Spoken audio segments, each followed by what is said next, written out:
And you are now live. Okay. This is Senate Appropriations, and we're continuing our work on the FY 2022 budget. And we're going back into the one-times and going back through. It is becoming very hard to keep all the figures straight, and some of them, in fact, are going to be tied into another piece of legislation, that's coming out of economic development that came out of House Commerce. So we've got different funding connections. Yesterday, we talked about some of the funding for health equity, and that I discovered the number of the bill is H210. So we've got a number of bills that are kind of intersecting here with our budget as well. And then, of course, we can't keep up with the email requests for funding that are coming in, but it's unfortunate the ARPA grant isn't about 20 billion, because it seems like that would cover the requests that we're getting at the rate we're getting them. And so we're going to have to go back through, and I just want to close out where we want to agree with the House. And I want to go on the sheet to section B 1102, one-time appropriations. Okay. So the first was working lands, and that was to add to what we had in 315, another 2 million. And I think we closed that out. Vermont Symphony Orchestra, that was, I believe that there was agreement to close that out. Yep. The Council on the Arts, we got into some question about the reference. We all got an email from Karen Middleman talking about what that is and why they were requesting the money in the House. Yes, Alice. Say something, Senator Sears, with regard to the issue that came up this morning with regard to TJ. Yep. Why would he not go through here where there are grants for arts? I don't know. Just a thought, but. Well, it's a good. It's not grants. Exactly, is it? Grants. No, this money isn't, but Council on the Arts does do grants. This is for that digital presence, robust digital presence that they want to establish, and a delivery system that's remote, I think, is what they're looking for. And I believe Chrissy sent out the email, and it said that funds would be used for technical assistance workshops and grants, which would be digital digital capacity building. I see. And the two types of aid are critical. So they are grants in some regard, but it's for digital technical assistance.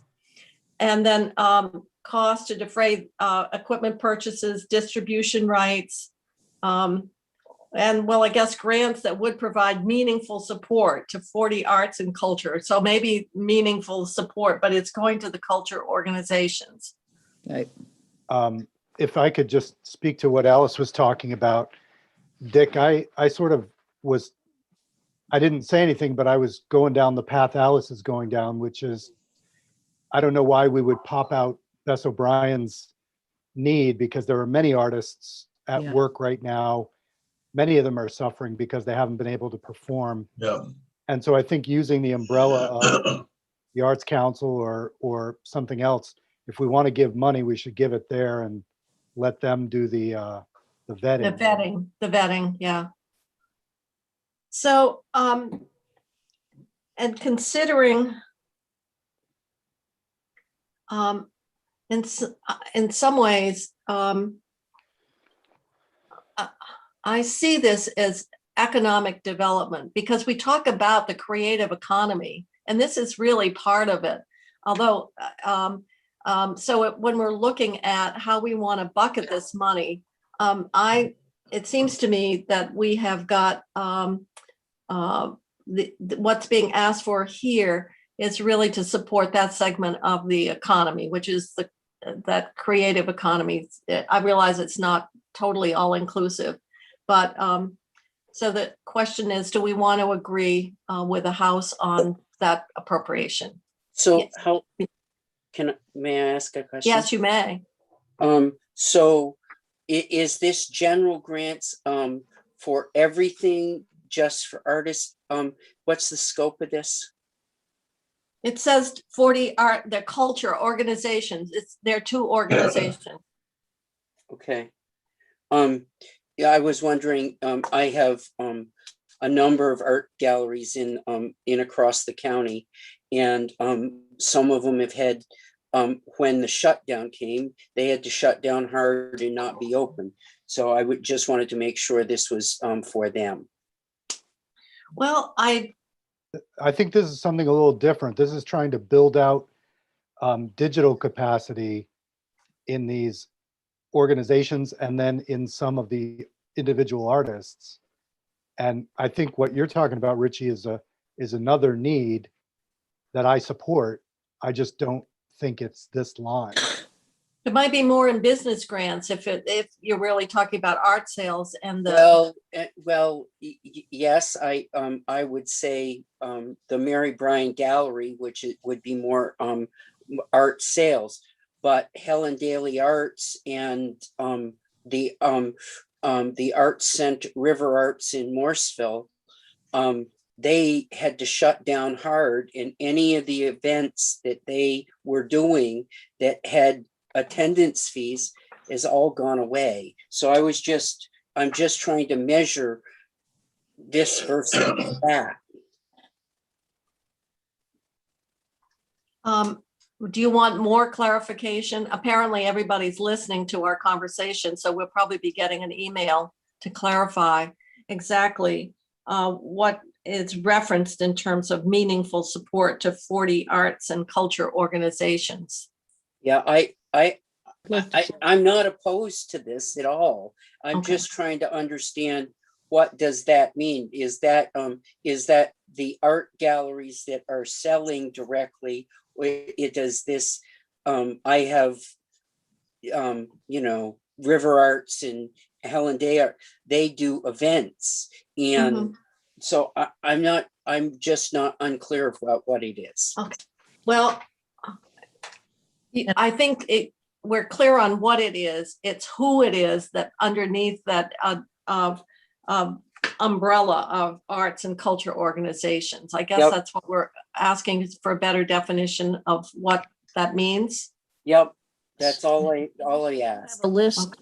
You say you have a list of 40 places? No, on the memo from Karen Middleton, from Karen. it says Yeah. 40 arts and culture organizations.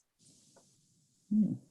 It would be direct grants to nonprofits, and these are all nonprofits, right, Rich, you're referring to? Yeah, all of them are nonprofits. To defray the costs and so forth. So it's, so I'm thinking that probably what you're asking would come under this umbrella. I think it does too, but I just wanted to Okay. make sure I wasn't missing anything. All right. So in terms of this funding that would go to support the creative economy, I think we're saying we would concur with the House. Yep. Okay. Regional planning, we closed that out, pretty much recognizing the amount of work that's going to fall on their doorstep to assist with all the different things that are happening here, whether it'll be on the some of the housing and the planning, and we did give them some money for assisting municipalities, but I think that there's quite a bit of work. So I think we closed that out with the RPCs. Now, the other weatherization ones, we were going to wait, and Chris is ready to come in. Will be ready to come in on Friday. well, what I need is something in writing, not testimony. In Well, terms of, it will all be in a list and will all be in a bill. okay, all right. So we'll hold and look at that, because I think the plan is still to create a special fund. Yep, Okay. absolutely. Um,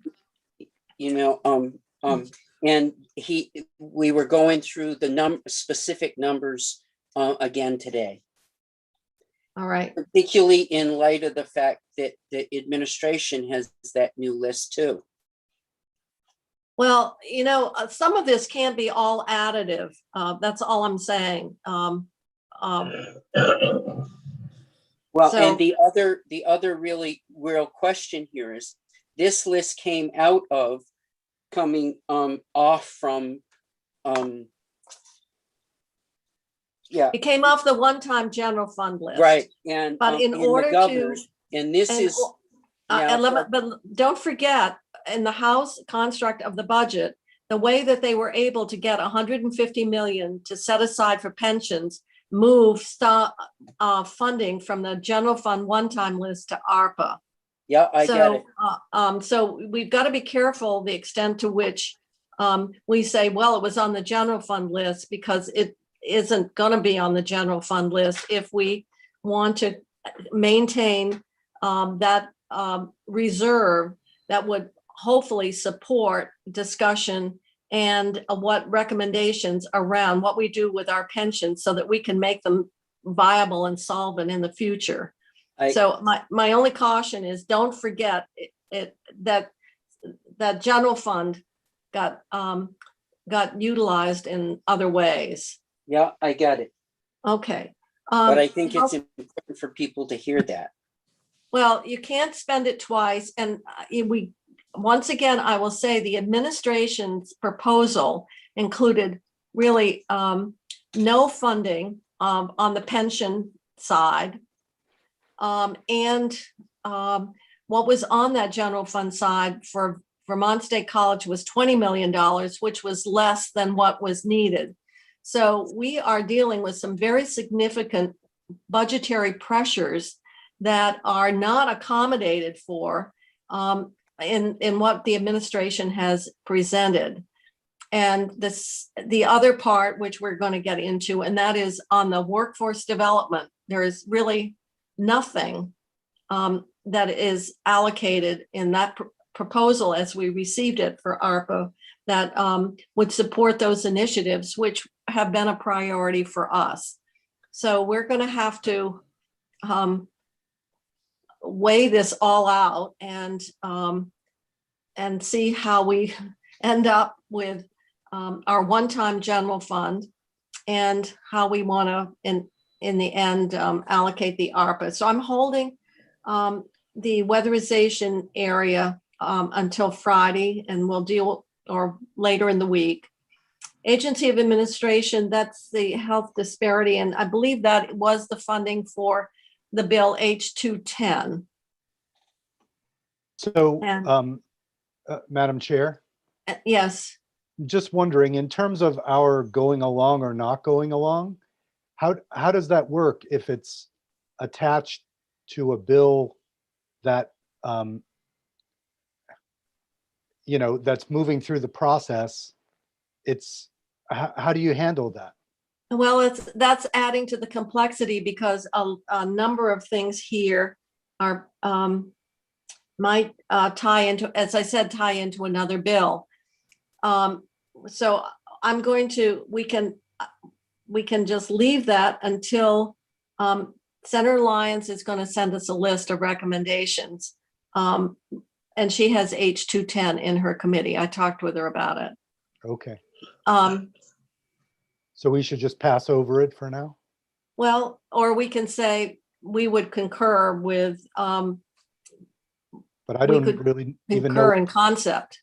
what the bill is. Why don't we hold it? Why don't we hold it? I don't know, Rich, if you have a chance. This is Agency of Administration. So who has Agency of Administration? I don't need any more. I think I do. It mostly sets up that task force on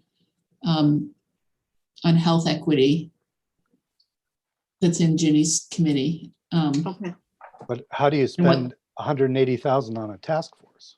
Well, this is capacity in the Office of Racial Equity, which would be doing the work, the analytical work and things that the task force would be.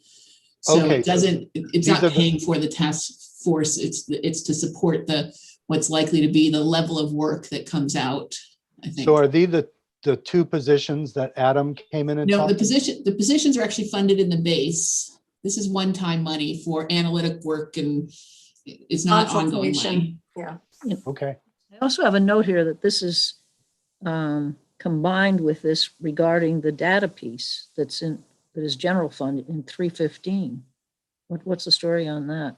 So you did fund in both the Green Mountain Care Board and the Department of Health data collection pieces related to health equity. So you did, I think, 100 and it might have been 180 as well. It's coincidentally the same number. I know it was Alice, $88,000. I gotta take this call, if you Okay. would, please. Yeah, keep going, Stephanie. I'm sorry. So it was, you did this in general fund in H315. Yeah, It was a small amount of money, or a relatively small amount of money, under $100,000 in the Green Mountain Care Board to support, to have that their part of the data analysis, and then also the Department of Health more data collection work. It's more that's actually getting at collecting the data, and then this is one-time money to have capacity to analyze and I guess policy development, et cetera. But it's not the positions. The positions are actually in general fund in the Secretary of Administration's line item. It's the first line item of the budget. I see. That's where the positions are. So this is one-time capacity money So, in the same office of racial equity. so Stephanie, when you say one-time analytical capacity, so is the idea that they're going to be gathering a lot of data, processing it, and then these people are no longer needed? I don't know. They may not be people. They may be contracts with, and this doesn't necessarily mean it's it may be. I mean, it would be people doing the contracts. Yeah. So, yeah, I just find it a little hard to make a decision, never having seen the bill and not having a recommendation specifically from the committee. Why don't we hold that then? Yeah. it makes If sense. Ginny's coming in with, Jimmy's working on it. In H210. Yeah. So I understood that right. Shall we wait? Yeah, I would. Yeah, I Yes. think so. Okay. Okay, next. Senator Nitka, Yes? this is Becca. Can you also just make a note there? I had an extent. Can you hear me? Yes. Jane and the committee. That what? Can you say that again, Becca? Yes, I think that there are several initiatives and moving parts related to data collection and racial disparities in health outcomes. And I think we need to get clarity on where all the different pots of money are in proposals. I was trying to talk it through with Senator Rahm the other day, and it was clear that we don't have a good sense of all the different initiatives and how they relate to Susanna's office or not. So just if you could make a note, because I know you're our best note taker, that we need to circle back around to this. That would be great. Very good. Thank you. Thank you. Okay, Alice, also data collection in the criminal justice system. We keep asking for more and more data. And we had that Bureau of Statistics that we had the joint meeting on. I just see that John Campbell's, the state's attorneys are asking for 206,000 and just for data collection. yeah, Because they're being asked for so much. yeah. There's a lot of data collection all over the place. Okay. Well, it's become the, Yep, I see why it is. But okay, Yeah. so we'll just hold A6. Okay, A7, Department of Human Resources for Racial Equity Training Support, 200,000. That's pretty straightforward. That's coming out of the ARBA. No. That's just to do the sorts of trainings we do in the Senate. Okay, so everyone okay on that one? yep, Yep. Yeah.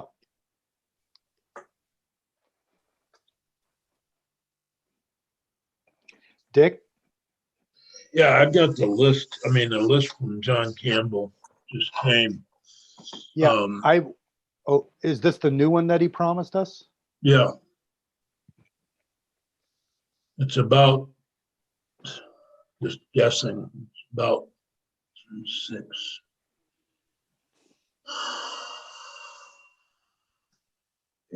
About 10 million. So I think he's shooting to try to get near parity with Pat Gable.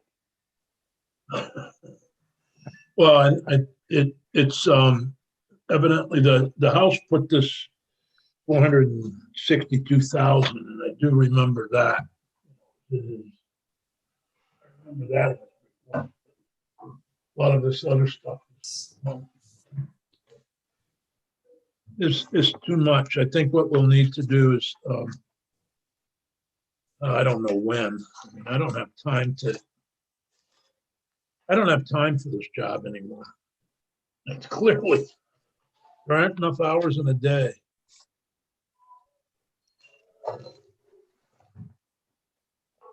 He had the 470, the 467,000 that the House gave him. He also has 1.7 million somewhere else from the House. He has it in the IT line. In the IT line. So thank you. He's also the data entry. I mean, he's got, because of the Odyssey e-filing system, 2.4 million. And he says 900,000 now for IT assistance.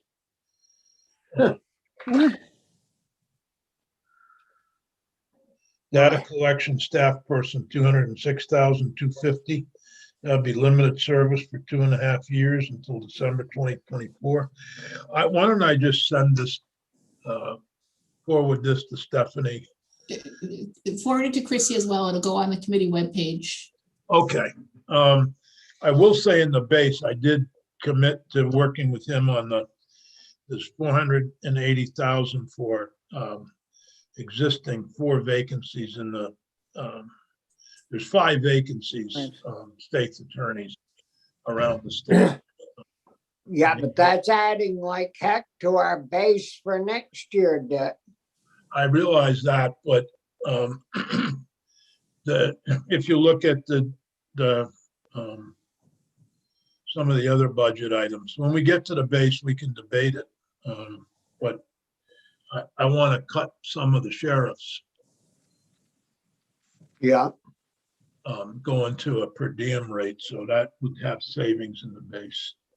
So Dick, you're not talking about the 462 that's here? No, that he jacked that up to 10 million. no, actually that one. I mean, I think the I mean, 400 all in them. the Let ballot. me send this to Yeah. When you send the document around so that the rest of the committee members can see it, I think the 400 is sort of embedded in his new 900 IT. yes, program I and think it support is. piece. Yeah.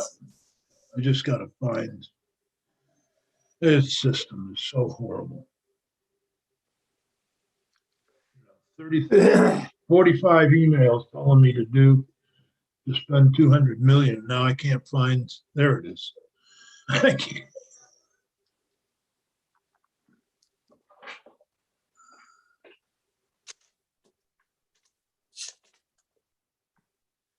All right, I just sent it out to both of you. And then I'll forward it to all the committee members and post on the web.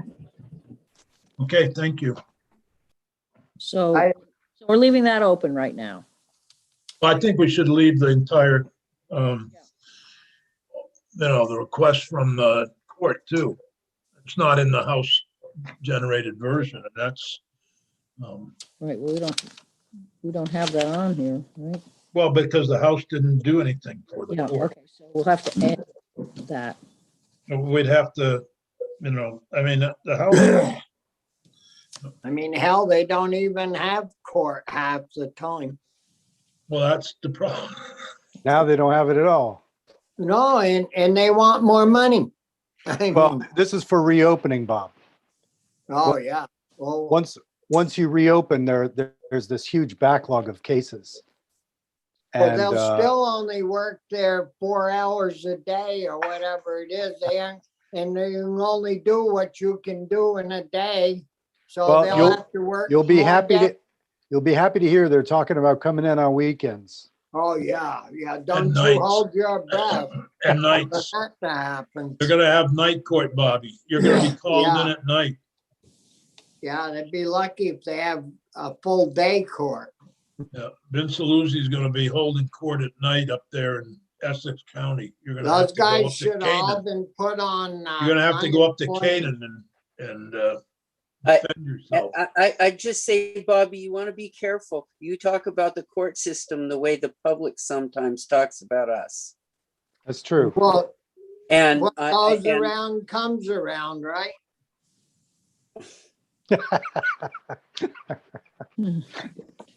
All right. I mean, I tell everybody you right, everybody needs a suitcase full of money to reopen. Well, hell, I mean, we've all had things shut down and reopened without a penny in our pockets and learned to live with it. The construction money is not in here. That's in the capital bill for all the work they did on the courts, as I understand. Is that right, Dick? Yeah, well, Yeah. there's ventilation issues in Yeah. most of the county courthouses. Yeah. So they're limited at, where they can hold jury trials. And spacing as well as space for Yeah, juries. keeping people 6 feet apart or 3 feet Apart. apart, whatever the new is. Yep. That's not in here. Okay. And that's in another place. Okay, so next, so we're leaving that. We're leaving, well, the state's attorney's open, and then I've written down at the bottom, the courts need to be added to the one time. Right. Well, Okay. Stephanie's got that right now. I mean, it's. Okay, It's on the list of things and it's on the sort of scratch list that we're keeping track of. That Yep. includes all this stuff that you're going through right now. okay. Okay, next is VSAC. And that was left open too. Are we still? I think we had that question about those people under 50,000. Is there overlap with the floor grant?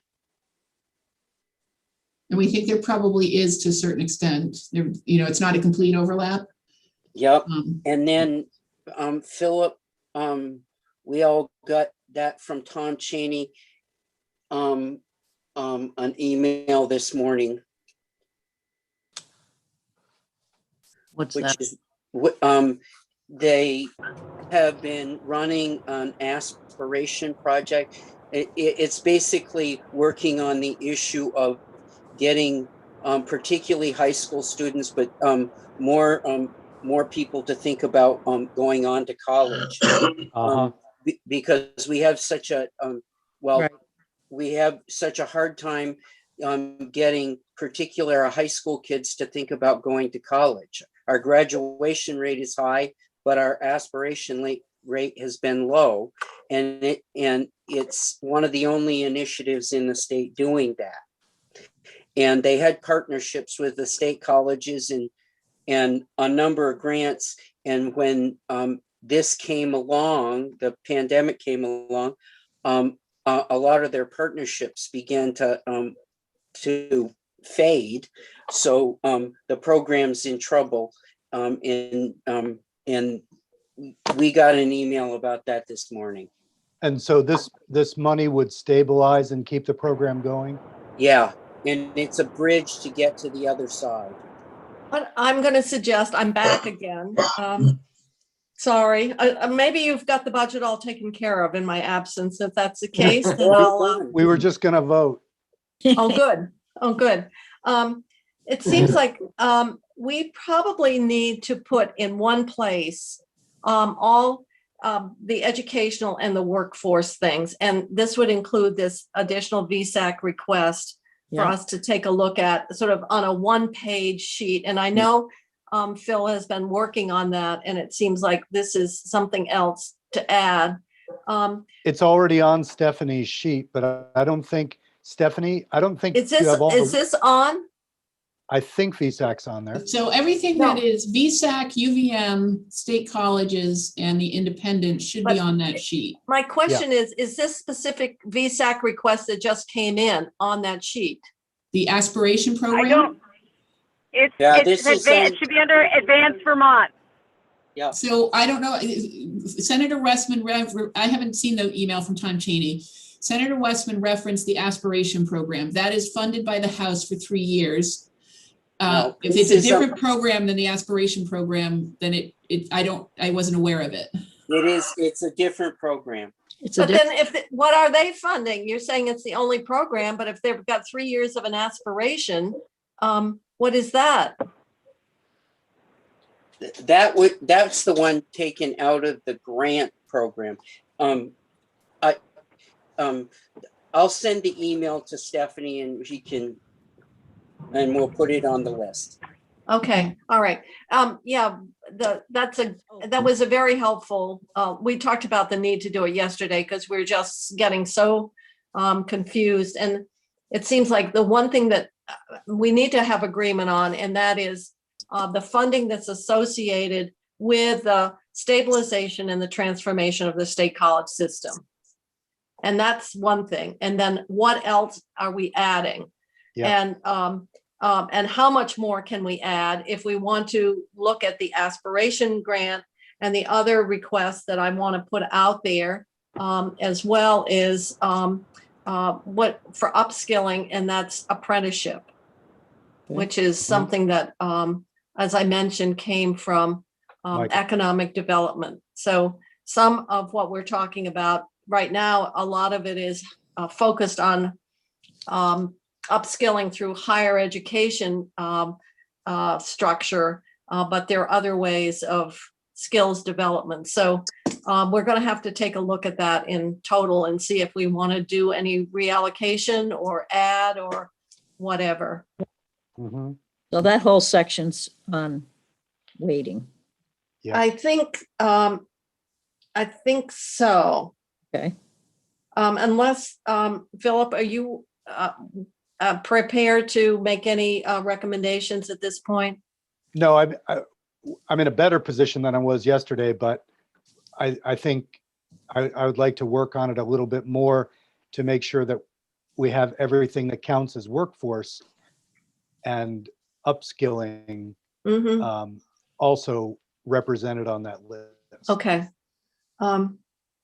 If we could, I think that would be helpful. Yeah.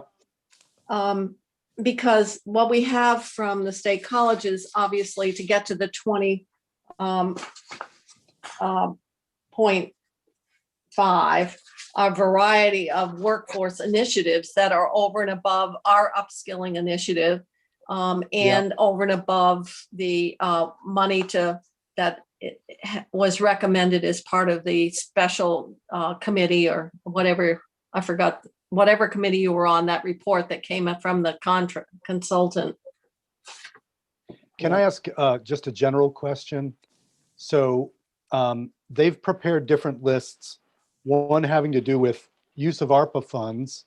That's, as you say, built around upskilling or trying to move people further in their educations. Then they have another list that's more, it's not only labeled that way, but it's aimed at COVID specific need. And should we be preferring one to the other? Or, because as it is now, they sit side by side. They have a list of 23 million, this is the state colleges, for COVID need. UVM has 30 million for HVAC, which is COVID. And then they have other proposals that are more around economic development. So I'm just wondering if you have any thoughts on how we should be guided in preferring one to the other. We're going to have to balance it out. We're going to have to decide. Okay, Um, so One you know, I could- advantage of upskilling, or some of them is it gets, well, we're just going to have a policy recommendation. I mean, because I don't think as much as everybody would like, with all the recommendations we're getting, that we're going to be able to accommodate everybody's wish list. No. And No, right. Because, as I said, we would need about $20 billion, not one. And there's also capital money in the ARPA, a different pot, 113 million, that can also be used for capital construction. And so some of that we need to look at as, is that another opportunity to deal with some of the capital needs that might be identified here, whether it be HVAC or whatever. Yep. Yep. And Okay. I Well, don't know, Stephanie, if we've got a good read on that 113 yet or not. It's in the same category of the Treasury hasn't yet released the application part of it. It's in that, I don't know, from this morning, Doug Farnham sent out, there's this, link to the Treasury, but the actual application, I don't think is ready to go yet at the All right, federal level. well, I'm reading an email that Joan Goldstein sent to Michael Sirotkin that said, what we know so far is that these generally include critical capital construction projects directly enabling work, education, and health monitoring, including remote options. So some of these things like remote options, I would assume tie into some of the technology investments that they're talking about. And that's what in response to the public health emergency. So it seems like there is potential for some of the things that people have identified as needing, as being that this isn't the only way or pot of money available. So some of that might come under that 113 capital pot of money that is coming down separately from the $1 billion here. So we may want to set aside things that we think would fall into the capital as well, and knowing that there's another, knowing that we might want to use our flexible dollars the most flexible way, and if we can't fund everything, and say, but that's another pot of money that seems to perhaps be a potential funding stream. And I will check with Catherine and Rebecca Wasserman to see if the capital bill itself spoke to the capital money, the capital pot. I think it might have. The 113? Yes, I think the House capital bill actually may, I don't think it appropriated any money, but I think it might have, sort of allocated. And could we? Since could- when does the capital bill, well, that's interesting. So the capital bill is basically not only bonding, they're taking on appropriation of well? Well, they appropriated, in the House side, they appropriated the 30 million of ARPA dollars there to backfill, to actually apply them to clean water and save capital capacity, state capital capacity.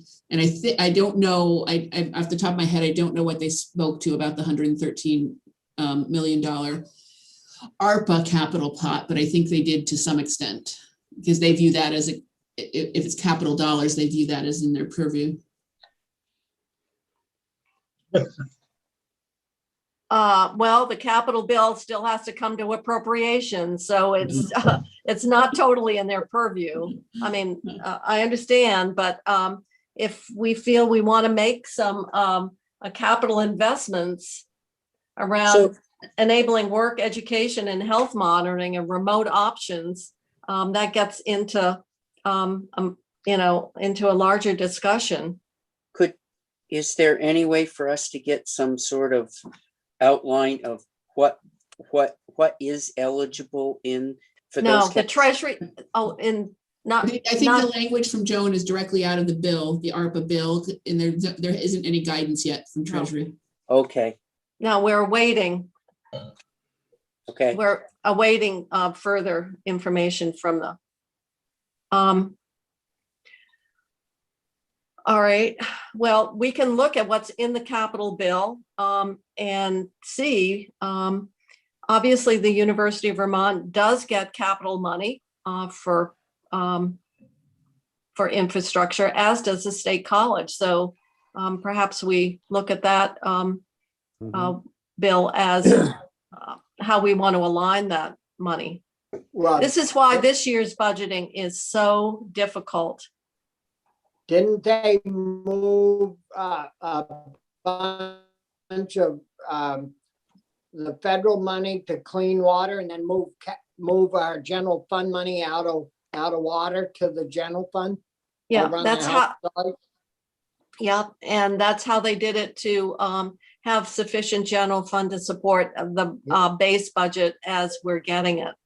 So that was needed to deal with a number of areas, including filling, obviously the revenues that the governor had proposed from Keno or other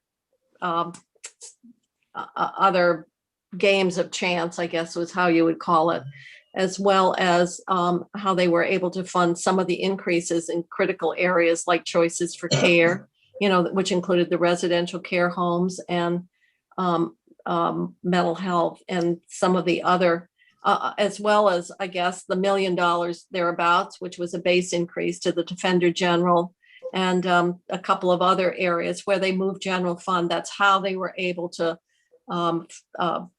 find the general fund to support those pieces of the budget. So you're absolutely right, Bobby. There was, and it was to swap out the ARPA, and that's $100 million. And that's why you're getting the emails about what was done there and making sure that there is protection about at the end of this, that the money goes back. You will also note from the letter from the administration, they don't like it.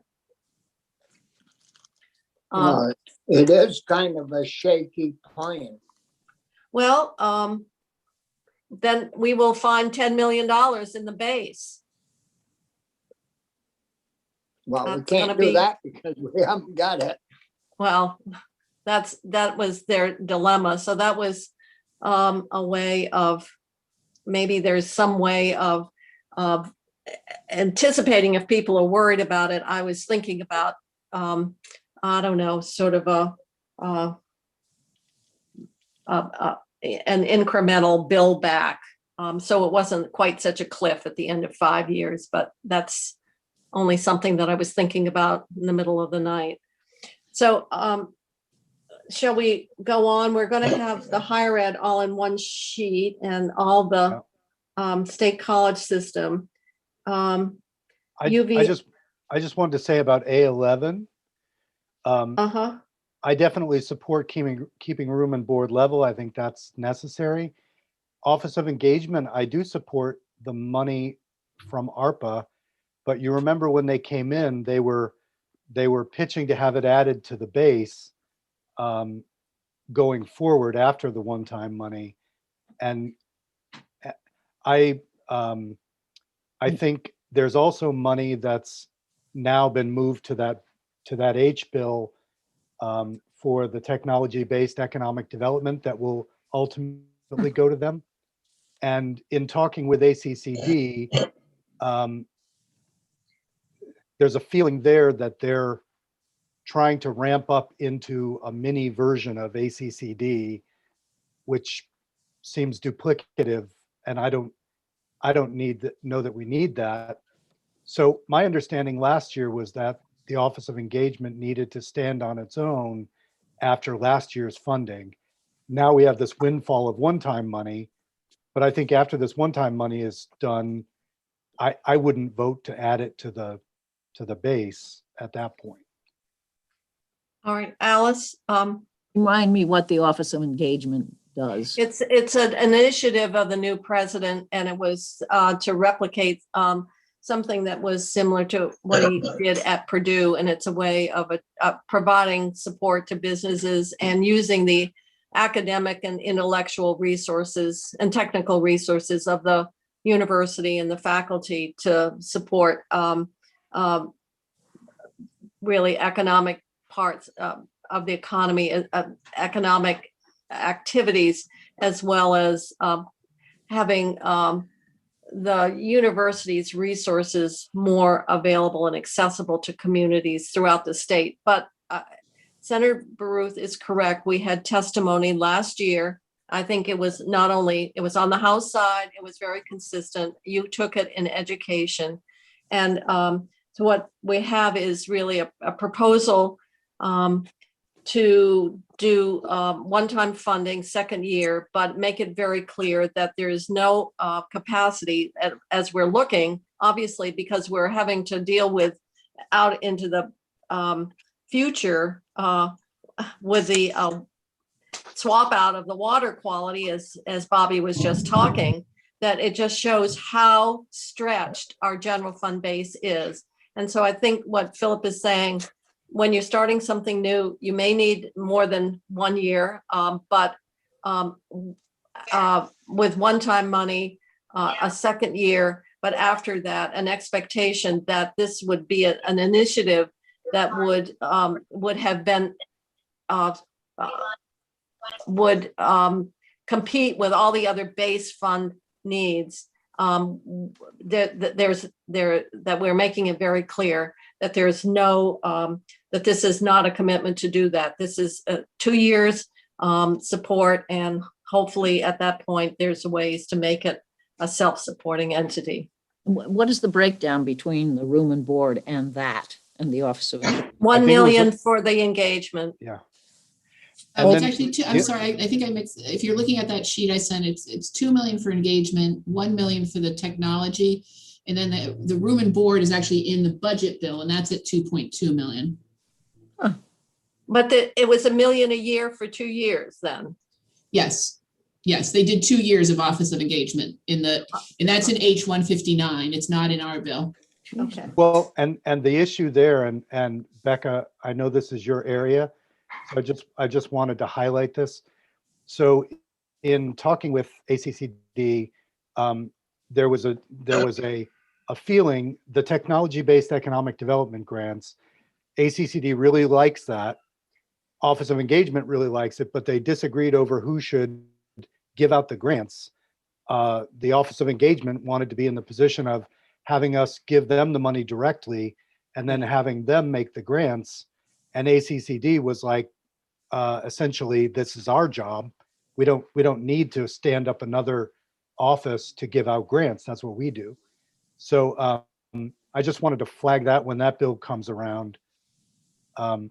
Again, I think the Office of Engagement can do good work, but it shouldn't be built on an expectation of base funding, and it shouldn't start duplicating government services that we already provide. And I appreciate that, Senator. And a question I've just had is, does ACCD have the capacity to turn around those grants? They say they do. Yeah, they do a ton of them. Yeah. It's an area that they've moved a lot of grants. So I guess then, just to be clear, what is here on A11 then is it keeps room and board. It covers the lost revenue from the flat room and board in response to COVID. And it funds the Office Engagement for 2 years with ARPA funding.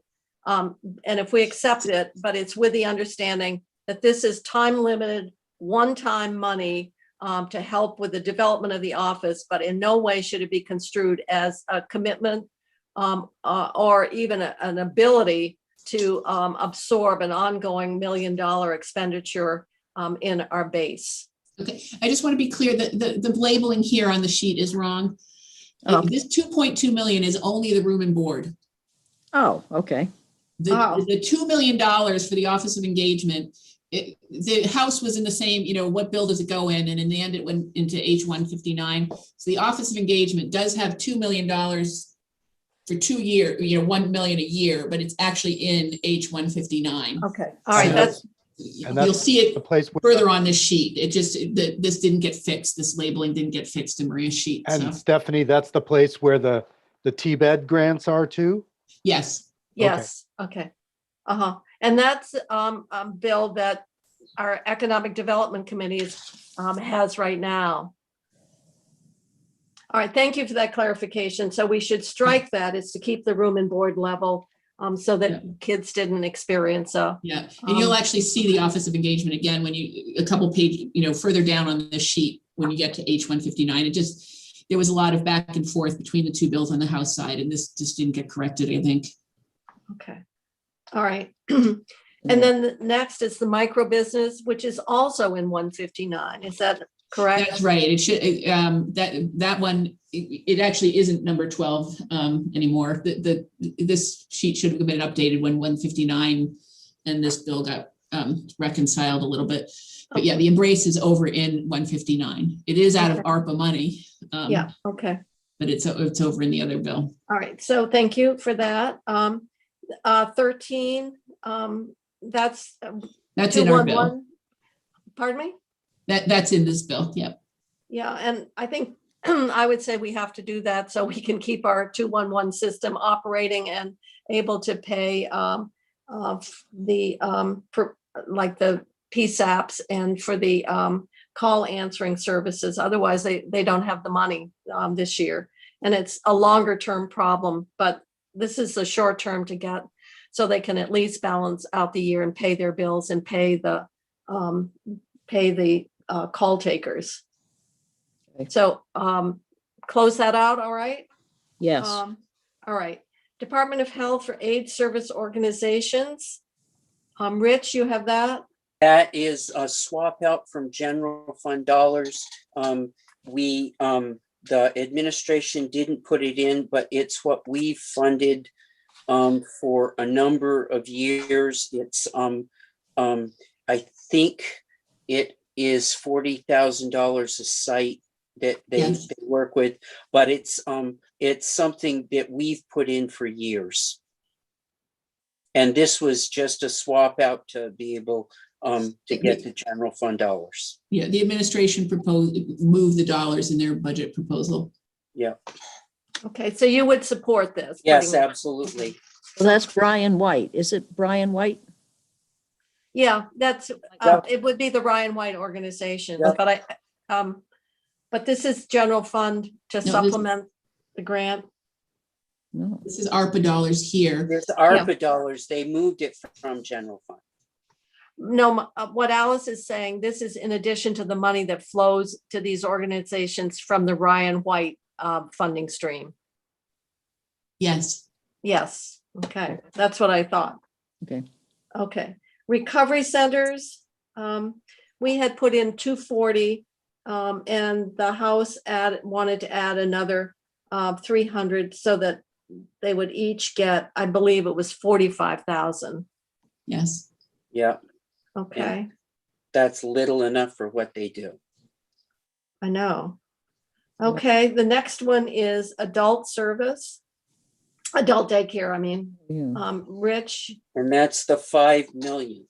Yes. Oh my goodness, Senator Sears, we might think that you're on a cruise. Wow. Oop, you're muted, Dick. You're muted. Yeah, I'm on the deck. Yeah, I can I wish- see. Yeah, I should be on a cruise. It's Hollywood Sears. Uh-huh.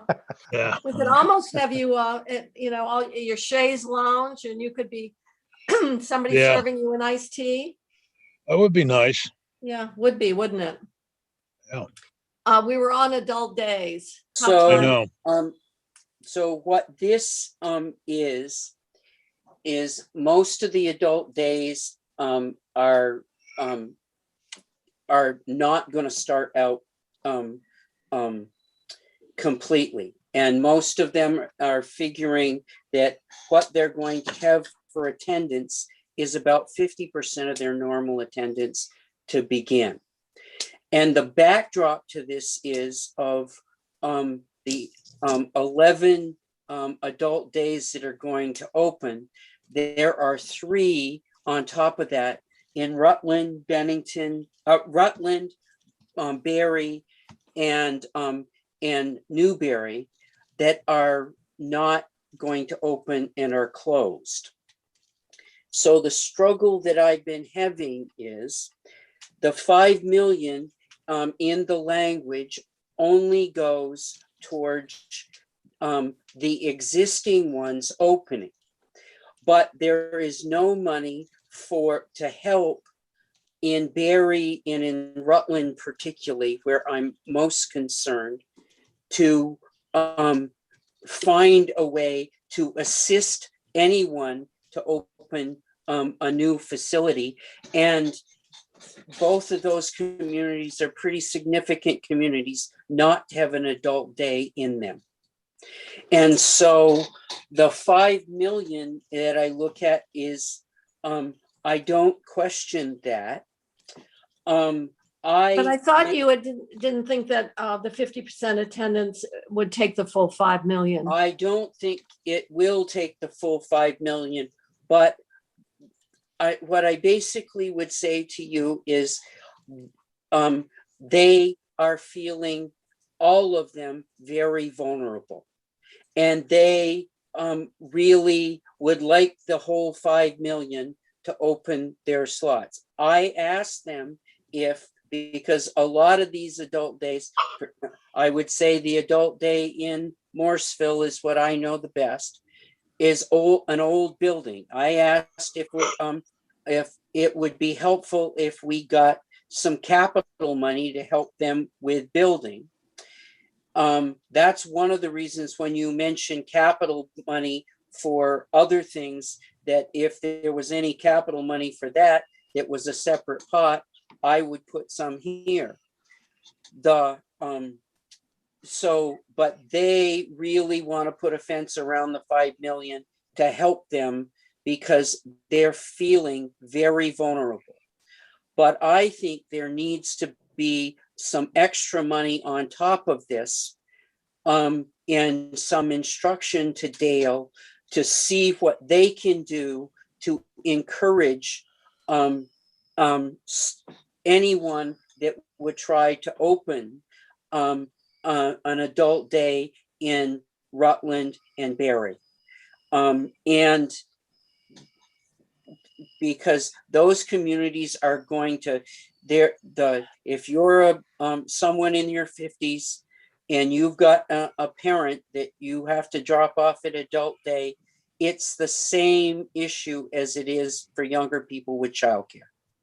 And I'm in favor of the 5 million. I would be in favor of adding to it to an instruction to Dale to help find others to open in those vulnerable areas. And I still think if we had a separate pot of money, some money to help them with capital costs would not be a bad idea. So do we have a number of how many people do use adult days and what the overall budget is for a year?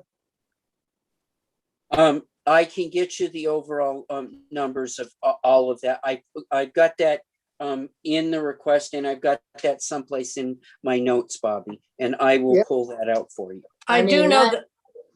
Go ahead. Well, I was going to say, I do know the one that we have in Lyndonville is at capacity, and it's not just socialization. They actually give foot care, medication, meals, exercise. I mean, showers. It is pretty amazing the level of personal care that some of the programs provide to people who otherwise would not be able to stay in their homes. But if we're looking at enrollment, we would need enrollment prior to the pandemic, because what we're talking about is what does 50% of X look like? I will do that. Yeah. I get that. I will say it's been a little hard to get numbers out of Dale, particularly since Monica Hutt, and you've been in the position of a transition to new leadership there. It hasn't, it's not, what I will say is, it's not like having Monica there. When you called her. Why I'm asking that is because they're already in our regular budget to be funded. This money here is Oh, all. no, the problem is, unlike, they don't get a grant per se. Their reimbursement is a per diem or an hourly rate. So when people are not there because of the pandemic or because they get sick or whatever, they don't get any money. So And- this isn't on top of their No, regular no, money. no. No, So and they have had no revenue to support their infrastructure, anything, much less to start up again. So, and if, and part of the problem is if you have to create some social distancing as they open up, a lot of these places are not going to be able to be at the capacity they were before the pandemic until all of that gets lifted. well, So, I would hope that the population would be Is right on the back- top of the list to be vaccinated, but, Well, they should already. but still, even in vaccination, they're still requiring some distancing and masks. well, all right, so you're gonna find out about the attendance. I'll get prior some of to the COVID. background material. All right, so what you're saying is you would agree with the 5 million for the existing. The question is putting in startup money Yes. for Rutland and Barry. Now, once again, this is not anything the administration's proposing. So it's a use of ARPA money that we're saying is part of our recovery, is keeping that part of our choices for care service delivery system operational in 2 of the key areas of the state. Well, can I just ask a couple of questions of You Rich? certainly may. Sure. Sitting out here thinking about this, number one, is there a desire in Rutland and Barry to reopen? I think. I mean, are they prepared to do it? And there must have been a reason that, they're private boards of directors, et cetera, and staffing and everything else. Can they do it? Are we putting the cart before the horse? That's one question.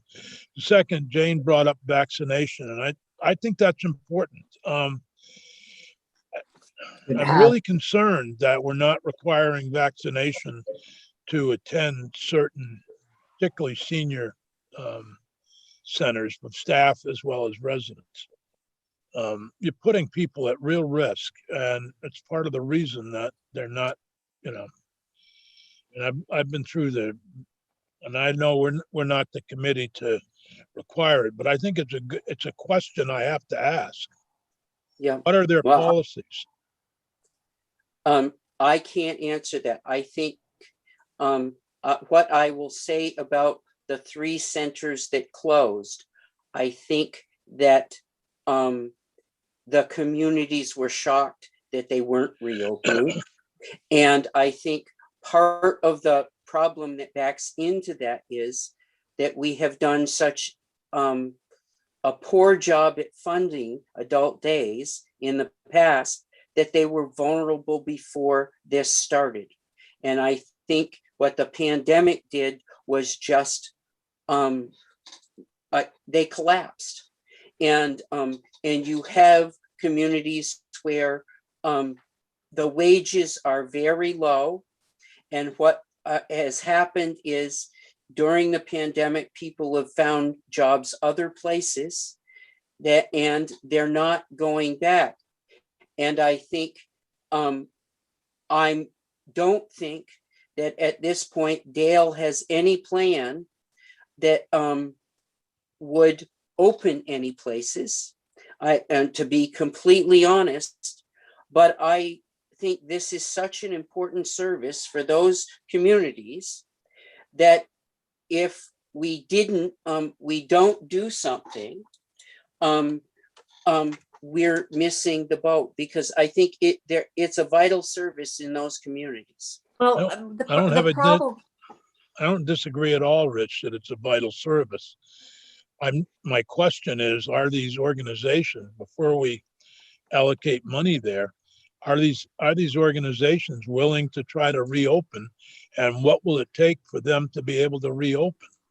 I think us I- just saying we hope they will is not enough. Well, maybe No, at this point in the discussion, first of all, Dale doesn't have a field presence, so they have to work through their area on aging or the other parts of the system. And maybe we need to put some writing, something in about coming back with a plan of what it would take to open, Yeah. working with the community organizations, what it would take to reopen adult day services in those two communities. The Newbury program was very small, but Barry and Rutland must have been much larger.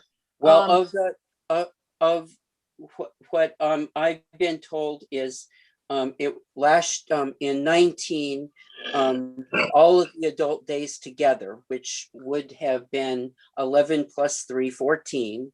There were 1,039 participants in those programs. I don't have the spending for that. Each of the adult days has put in a request to all of the participants and their staff that they have requested that they be vaccinated. So, All right. Well, I just want to take it, if we're going to say let the existing ones have made an argument that the appropriation that is in right now at 5 million is necessary to support their continued to reopen and get them restarted. We've got the issue where we have two major population areas of the state without this service. And Dale right now is kind of in limbo. We aren't going to go out and do it ourselves. So my question is, should we, rather than, and I guess this ties into what Senator Sears was saying, should we, before we say X amount of money, knowing that that this is something and the ARPA money is over a couple of years and there may be some other funds that come in the meantime, should we have language directing the department to work with the leadership in those two communities or with the or community-based organizations to develop a plan for reopening facilities in those two communities? Or an alternative. And then in budget adjustment, we would have something to respond to. What would it take? Where would it be? How would it be administered? I think I totally agree with that. I will tell you the association that represents the adult days asked for something between $1 million and $1.5 million to work on the problem of reopening in the areas where they closed. And but we don't appropriate to their lobbyist. And no, I understand it's Dale. It's got to really the Agency of Human Services. It's got to take the responsibility. So while we could say that's what it would take, we've actually got to have the community development work and the planning ahead of the money. I guess they might say, well, we want you to set aside the money so that when we do the plan, it'll be there. But I understand that. From my understanding, Dale went to the association and asked them what they should be asking for. So I've kind of got a chicken and the egg between Dale and the association and that. I will go back around and I will circle back around with both. Part of the problem with not putting any money towards that is this, as things begin to open up, if there's any opportunity to put something back together in these communities that are in need, I want them to have some money to get started. But let me circle back around and talk to the leadership in Dale and talk to the adult days in their association and figure out what to do. Well, I'm not adverse. Obviously, I'm a big supporter of adult days. And I understand the important role they play in keeping our seniors at home and in their communities. And allowing their kids to continue to work. Right. So my only question is, do we, the extent to which we allocate money, and we did that with the shelters, and one community stepped forward and we moved the money and the other never did. So it's, the question is, will they need money between now and when we come back in the second year of the session? Yep. How quickly do they think they're going to get these programs up and located and so forth? Didn't this jump from 1.5 million requests to 5?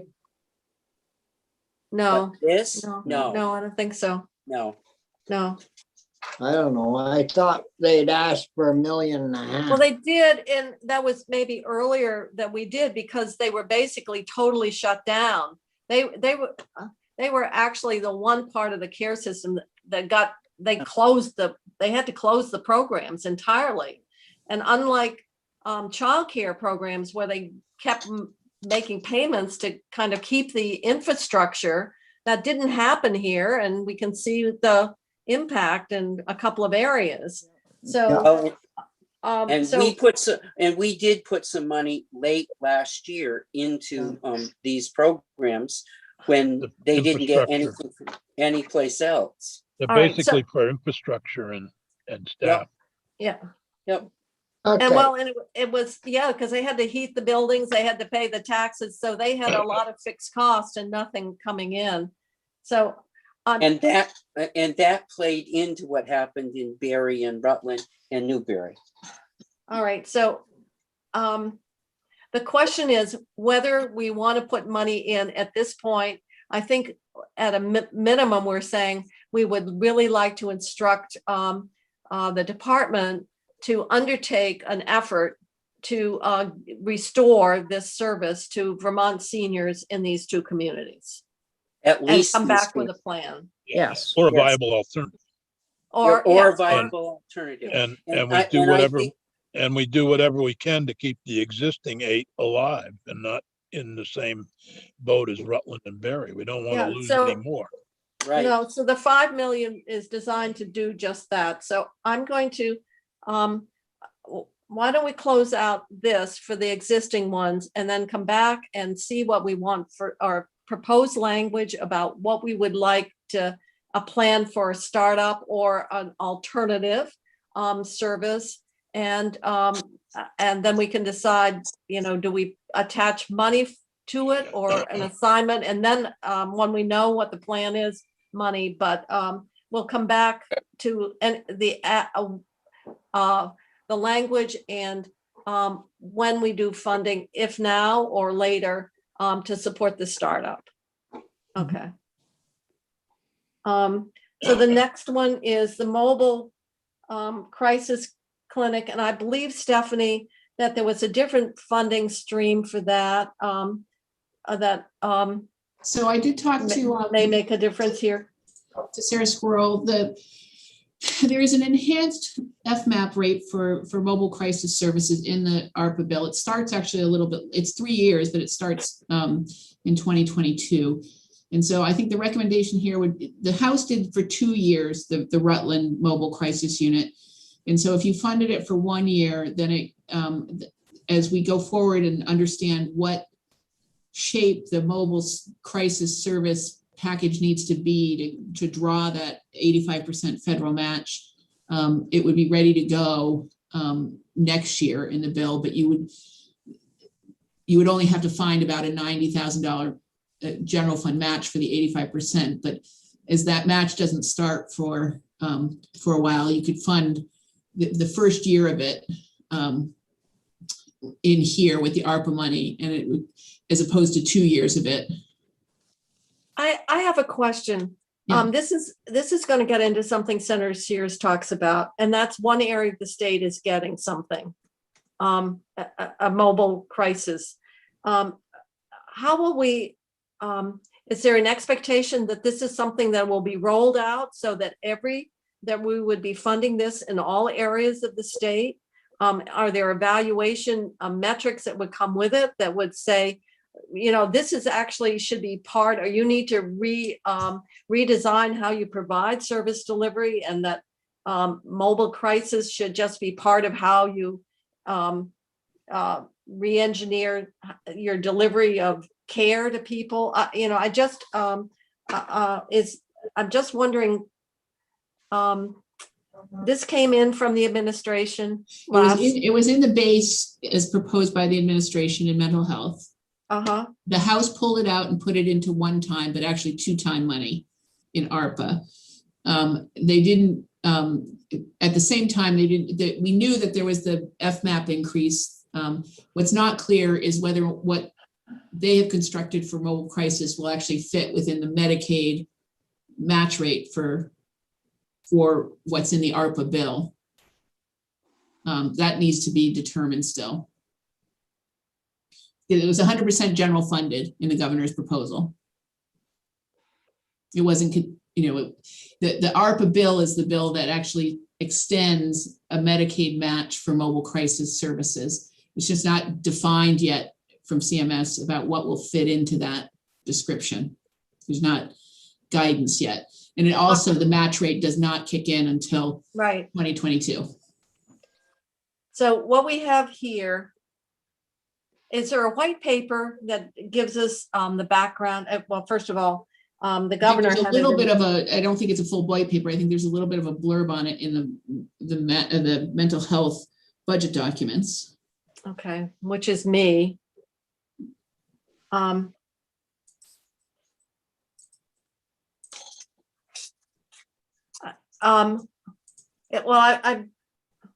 can have more discussion. I just, I know that we're concerned about not only do we have health disparities, but we have geographic disparities. And we see it all the time in the justice system where one court or one entity has services or something special and nobody else has got it.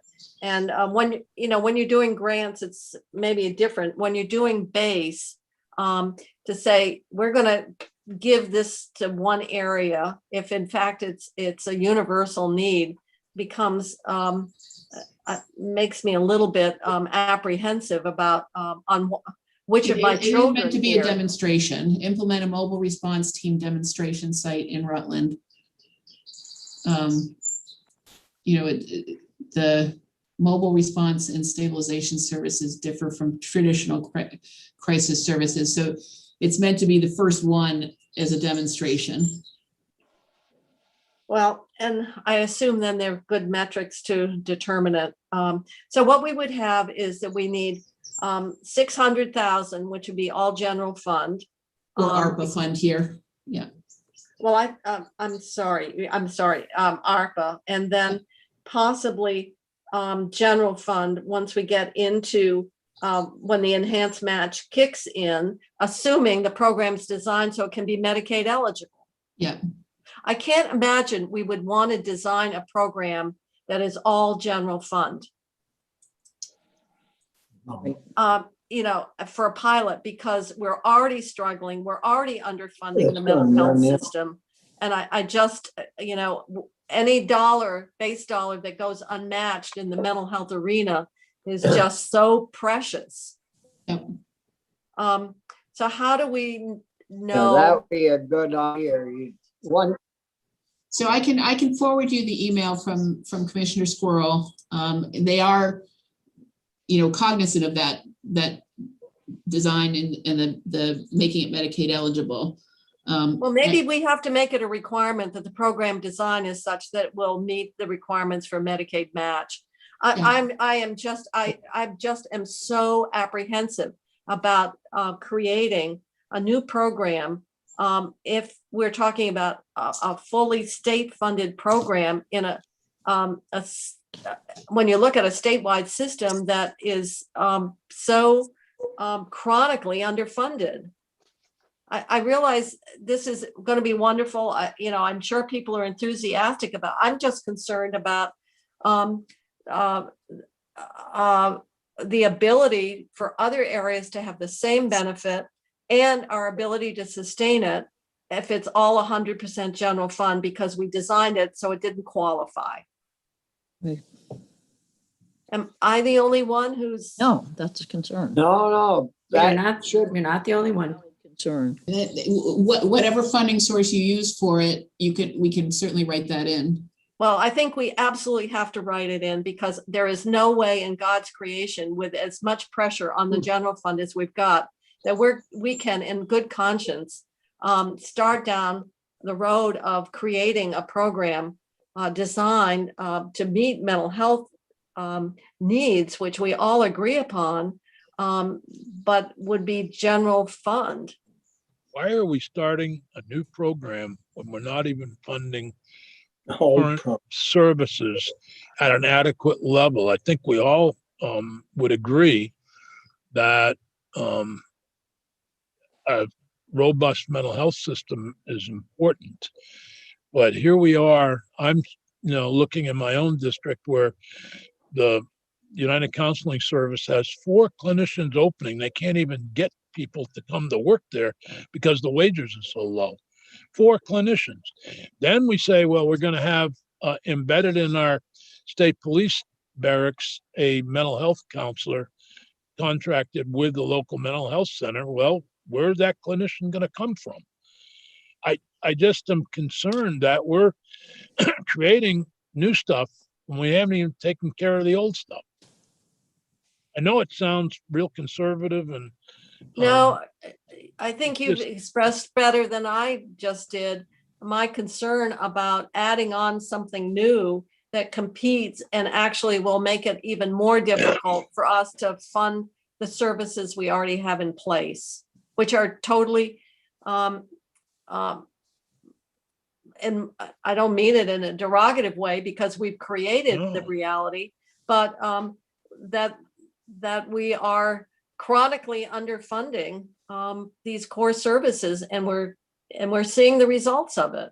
When I read the story in the Digger or 7 Days did an article about a woman in Bennington who works at a small group home for the mentally challenged individuals, working in the COVID environment, basically 24/7. So she didn't expose her family. The dedication of that woman, that story. And it got to me that, she's probably only making about $16 an hour, if that. And what we're asking these folks to do, and then we're going to start another program. It's troubling to me. We sit here with grandiose ideas, and I was looking at. Never mind. I'm sounding like a crotchety, grumpy old man now. But I What do you mean now, Dick? Oh, I'm sorry. Yeah, I am. Well, I am. Don't get me going on drug courts. Yeah. Three courts in the state have a drug court. How's that fair to the other 11? Well, you're just putting the flesh on what I said, is that the disparity and around fairness. And so if we were to do this, and I would feel differently if we were going to say, look, we're going to try a different model of requiring crisis services. And so rather than doing it the way we have been, we're going to try mobile, which actually isn't a new concept. Years ago, the merchants in Burlington, and I was there with the commissioner of mental health, they said, when people are going into a mental health crisis, they're on the street, we see them. They don't go to your office. You need to come to the street. Yep. You need to come where the people are. And, and to me, it really was very striking because so many communities would say, get them off the street. They weren't saying that at all. They said, we see these people every day. We see when they start deteriorating. You need to come where they are. And, Exactly.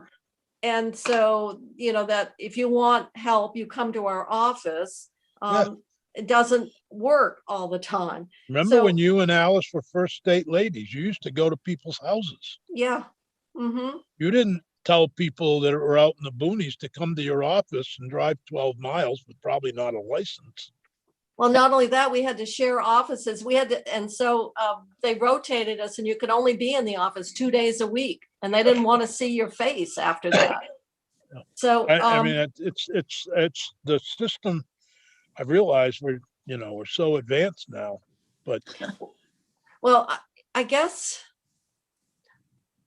we're expressing a great deal of concern about starting a new program in this environment, even though we've got federal dollars to do it. If we didn't have ARPA and we're looking at a system that we can only give a 2% increase and didn't get one in the last couple of years, is that we would put our first dollar? And my answer would be no. Do they already have something going with regard to this? A mobile crisis group? I don't know. We should find out, really, because if they have something going already, maybe that's what they're using some of their money for now. I don't know. I guess I will have to See if we could find out from Morning Fox, maybe. well, I will see what we can find out, but you understand I the understand. concerns, and it shouldn't matter that this allows us to do something if it creates a long-term general fund obligation that we can't support. Right. Okay, I'll see what I can find out. I'm going to hold that for now. Okay. And I would feel differently about it if we felt comfortable that we were just, we were adequately funding what we already have commitments for, that the general public had felt that the system was adequately providing treatment and in the usual way, but we know that that's not the case. Right. Well, I think too, Jane, the struggle that I have in thinking about how we started the session, and then when we had the announcement about ARPA funds last week, is we were given pretty, strict handcuffs from the governor saying not to fund anything that would lead to additional pressure on the general fund. And so this is an example of, I understand we all do it sometimes, but it's talking out of both sides of the mouth. It's that, this does create an obligation. And so I think to Alice Nicka's point, let's find out whether there is some structure already in place. But I think we have to be very cautious about this. Okay, I'm going to put it on hold, and I'm sure I will be hearing from either this commissioner or the deputy commissioner on this. So believe it or not, we've gone through this list of one time here. We still have to go through 1103. Stephanie, that was, that's that's chunk downtown. change compared to the 200 million. Well, don't worry. This is B 1104 is transportation related, and we'll have to deal with that in the T-bill. The downtown transportation fund, it's a source of that money, T-fund.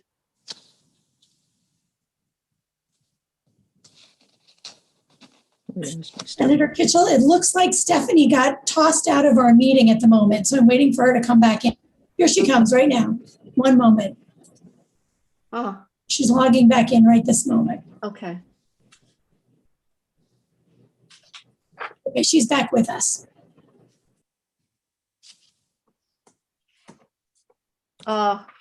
Stephanie, welcome back. Yeah, I just got booted out for some reason that I don't know. Were you talking to me in the meantime while I was gone? Well, I just wanted to know the downtown transportation fund, is that a transfer from AOT to ACCD?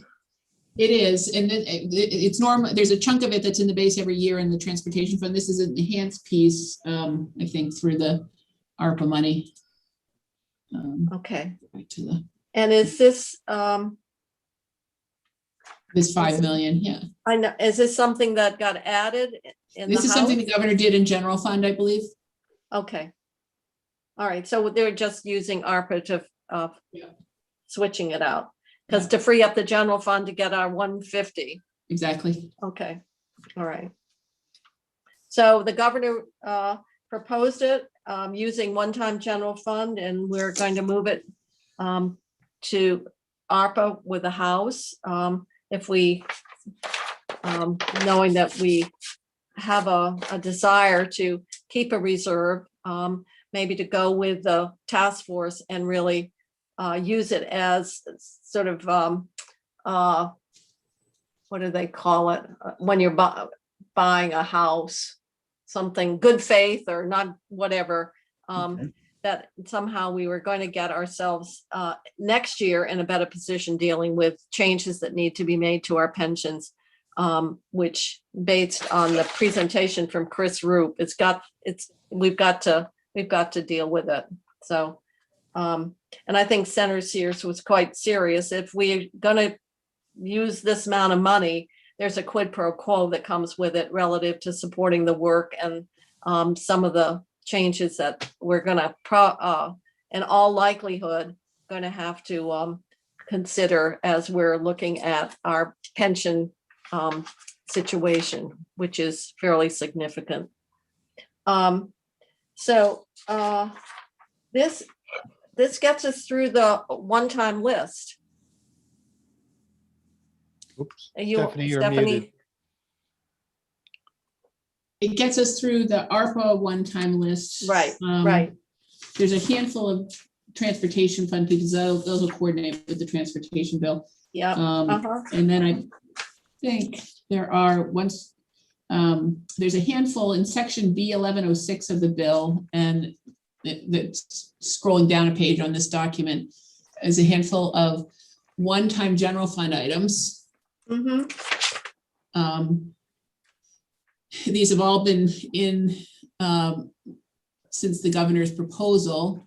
Two of them are related to the 27th pay period and the actual 53rd week of vendor payment. Those two things happen in the same year this go around, and so it's just appropriating the dollars for out of the fund. Out of the general fund. We have other language that unreserves the money from the reserves that cover these. So these aren't we saved up the money to cover these two pieces. And then the other piece that's done as one-time money here. But this year, let me ask, we've squirreled it away so it all didn't come due in one big chunk. Yeah. Every 7 years or whatever. So this year we would unreserve everything but pay in this year, or would this year start the reserve again? Well, how does the mechanics So of I that? think we make a payment into the reserve this year. We also unreserve it this year, and then the reserve would be practically at zero or so, and then we'd start the reserve again next year in 23. That's what I'm wondering. Yeah. Okay. That's All I right. think how it's working. Okay. All right.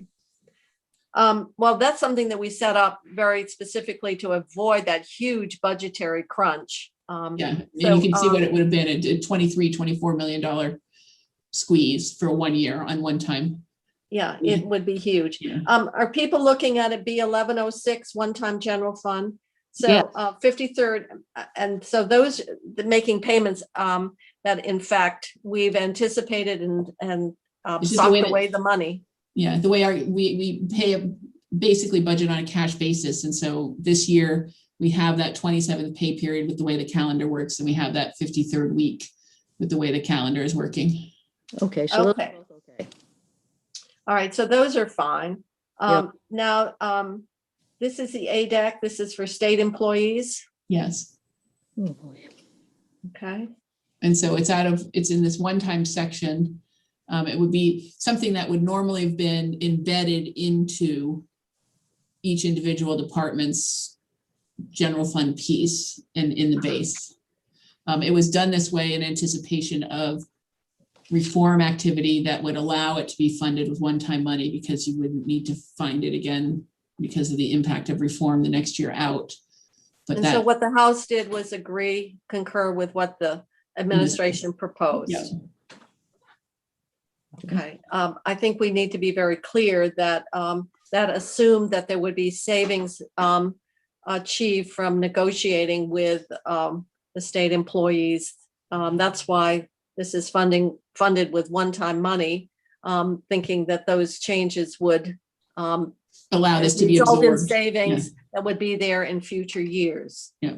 Well, this is just put a little more pressure that we need to negotiate, because we don't have 14 million to put in. What it means is you're gonna have to, when you build 23, obviously we'll be here next year building 23, but how much, you'll have to find this again along with the next round of, Mhm.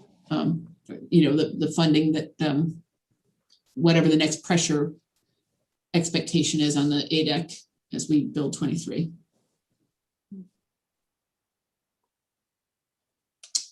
Okay. And then the last thing in here is $1 million for the body cameras in Department of Corrections. The governor did have 2 other body camera requests, a small amount in, I can't remember if it's liquor or DMV. Was it Fish and Wildlife? And then like a $240,000 or $50,000 amount in Fish and Wildlife. It was a very small amount in one of the other places and about $250,000 in the Fish and Wildlife. And for some reason, they declined to do the Fish and Wildlife and the other piece. And this is one time, this is, finalizing acquisition. It's not the ongoing costs. Going to where, these guards? Is that what this is for? That's what the $1 million would be. Guards. Okay. All right, well, this is Senator Sears. You have this is, you're Said he muted. has no problem with it. Oh, he has no problem? You Okay. read lips too? I'm the Sears whisperer. Here, I mute myself so that you don't hear the traffic, and then I can't unmute myself because I can't see that part of the screen.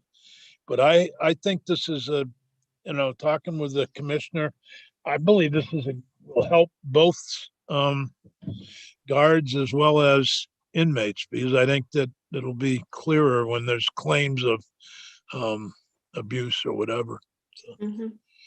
I think it'll help, and I have no problem with it. I'm disappointed that we're not doing the Fish and Wildlife, but I know there was some opposition from I think that, I'm not sure who the opposition is. I won't say. Okay. All right, so you would support this as well? I do, yes. Okay. And obviously the commissioner does as well, Yes, although this is something that we're adding here, general fund. Was that on the general fund governor's proposed? It was proposed by him. Okay. Okay. I've got that list right here. Want you to know. good. Hi, look, and managing this paper is just huge. Yeah, and your clerical staff is doing a great job of keeping track of it too. Yeah, right. I'd fire her if I could. Okay. Let's move on down to C100.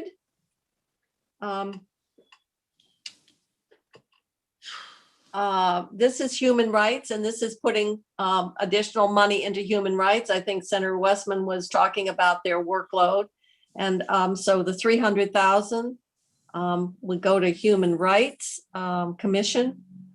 I don't know if there was a written request that came to the House that somebody has seen. I think what we heard when the testimony came is that she really needs a staff attorney. Well, this doesn't do it. This would allow probably money to retain legal services. Right. And I think what we heard in her testimony, that really comes with a whole bunch of problems itself. And so. Well, we can put that on the wish list. The question is, do you want to go with a 300,000 for But my question, who has Human Rights Commission, whether the House must have had some kind of request and documentation of what this 300,000 was needed and would do. Now, I'll ask Maria for a copy of it If you would, that would help. And is that in, who does human rights? Is that you? You have ethics, labor relations, libraries. Where does human rights go? I don't have it. I know that. It's usually in the, I think it's in the protection part. Maybe I have it. you have it. It's in mine, Jane. Okay, all right. So why don't, if we can find out from Maria, what exactly was requested and what this money would be for. So I'm going to hold that for now because this is general fund. Okay, this next one is using general fund appropriation. And that wasn't on the governor's one time, was it? I don't think. Which, let me switch back to the, Remember last year, we had a bill and it was to provide tuition assistance and loan repayment for primary care physicians and nurses. yeah, when it it was not came on the to us- governor's. It was not on the governor's, no.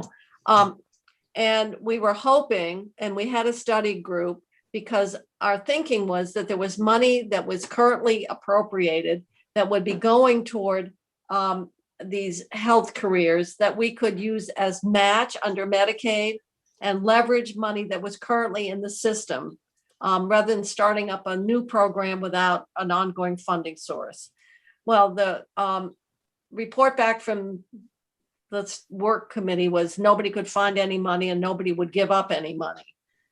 So this, what the House is doing is using money, and this would be Medicaid matchable to do 2 more years, provide funding for, I think it was 2 more years of scholarships. It was and, 2 years. It's $1 million a year. This is the match, $1 million a year. So it's a 2-year Yeah. funding for a program that we set up without an ongoing funding stream. Yes. And then there's also further language when we go through the more of the language in the bill that sets up the MOU between AHEC and VSAC, et cetera. Okay.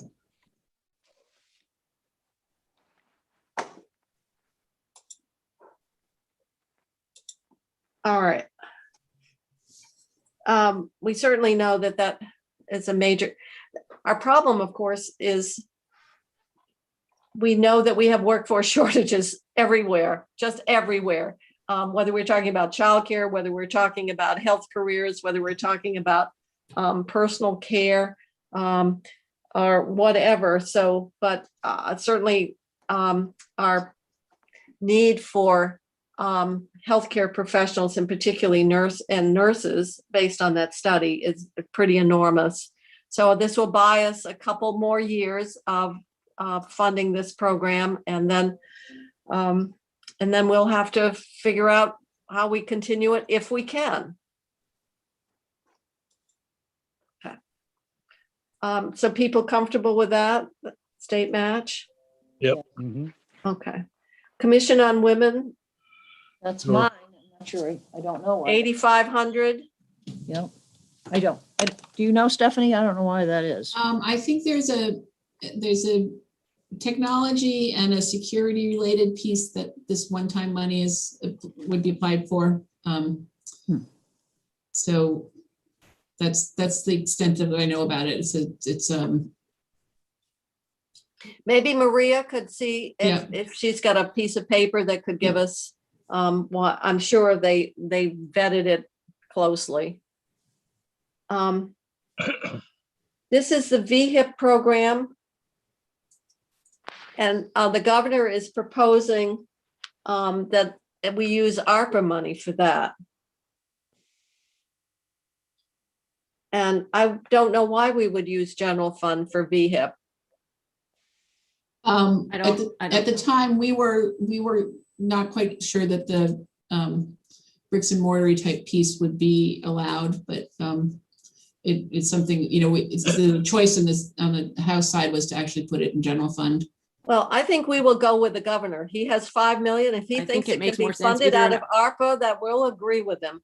And Okay. so let's take that off our general We'll fund. move that to another.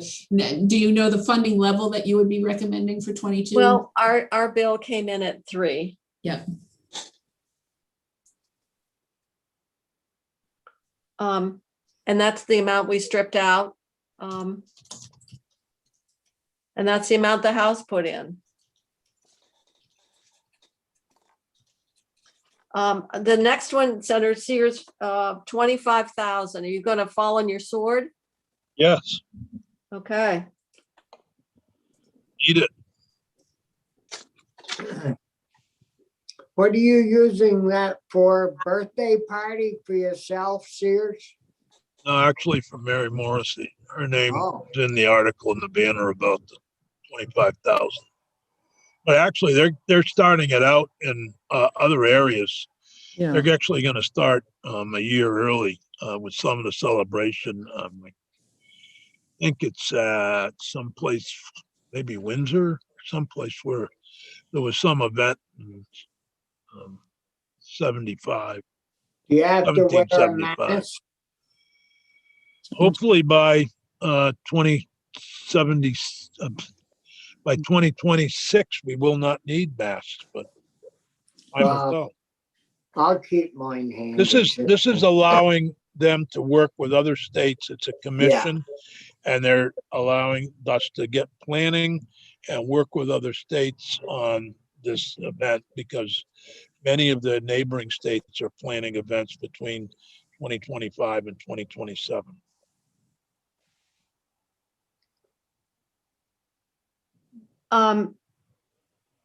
I think we will let that one go. We'll let it slide. Thank you, Bobby. The VHCB, affordable housing. And this was on the governor's, He did 20. he How's did this- 20.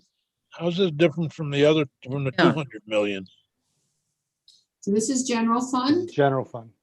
And this was also the feeling when the House did the bill was it wasn't quite strongly felt that the housing piece might not be an ARPA state fiscal relief use because we don't have guidance yet. And some of the other infrastructure pieces like water and broadband were clear. The housing piece is not clear in the language of the federal bill.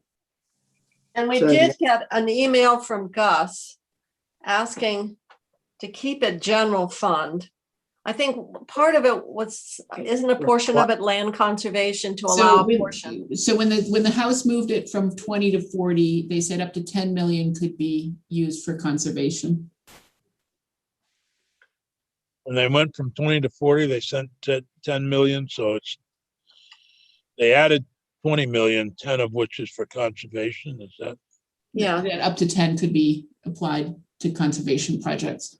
and then the 20 got moved up to 30 for the affordable housing. Yeah. And I I'm guess trying to I find- would still ask how this, even if governor put 200 million into that, and that's an issue that we're going to face sooner rather than later. And I wanted to understand how this would be different if we took 30 million out of, I understand now 10 million may be conservation. But if we took 30 million out of his 200 million ask, still leaving 170 million. Well, what we're going to do is flood the market with money. And everything we buy, anyone we hire, we're going to pay the long bucks for. Well, I think. We haven't, we had an email, I have an email here from Gus and I can't find where it is. There are advantages to the general fund. Yeah, he said it gave him a lot more flexibility the other day when he was. And I don't know, the other thing, maybe it attracts the tax credits and other ways that they can put financing together. No, But I want to make clear, what I was suggesting was we do the 30 million, well, plus the 10 for conservation, 40 million, agreeing with the House. But when we come to our 200 million, the governor recommended for housing, should come back and look at that 30 million. Do we do the 30 million in addition to the 200, or do we do 170 million? Okay, all right. And thereby giving us 30 million to work with for things like the court reopening and other important issues that weren't funded by the government. I'm just going to chime in on the math. All the governor's different pieces, plus all the pieces that were done in the House altogether you'd be oversubscribed on your $1 billion pot. Oh, good. Mhm. That's why I'm saying everybody is out there thinking there's all this money, and that's a reminder, what Stephanie's saying, that we even in the first year, we've more than overspent. So can I ask, when will we know whether ARPA funds, what the restrictions are in that? This, for me, the swap out to be able to have some money to put towards the retirement issues that we're going to face is pretty compelling. And I want to make sure that we put money into housing in this, but if I can't use ARPA funds for any of these retirement issues that are coming down the pike, I just think we need to be careful.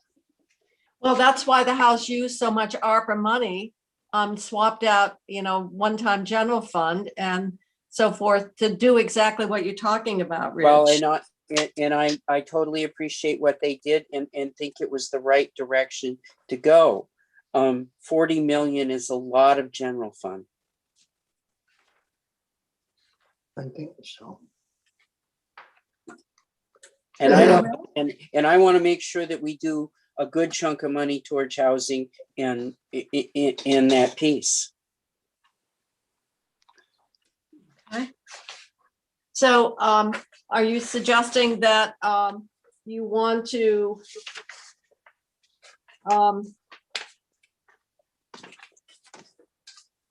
let me go back to that page. I'm still looking for the memo. I'm sure people from BHCB are listening, so you'll probably start texting or emailing us soon. You would like to move it up for the 20 was there for housing, add 10 million for conservation and make 30 at this point? Well, I would do the switch out for ARPA if I could, if there was a ability to do Okay, that. well, I guess As that's what you're long- saying as long is as they- reduce the general fund to 30 and 10 of use the ARPA for the balance. Yes. So you're gonna go home with no ARPA money you have come the second week of May, Rich. Yeah, but I'd rather go home with no ARPA money than no general fund. Okay. Well, how do people feel about that? So that means the 10 is going to come from, We would use more ARPA money. And let's see, what did they do for ARPA on housing and the one-time appropriation, Stephanie? Is there any? The House did nothing because they put the VHIP and the housing money here in general fund. They Okay, did not All right, apply so- any ARPA money to. so what we're gonna do. The only place they applied ARPA money to housing was the wraparound services and the Yes, emergency okay. housing.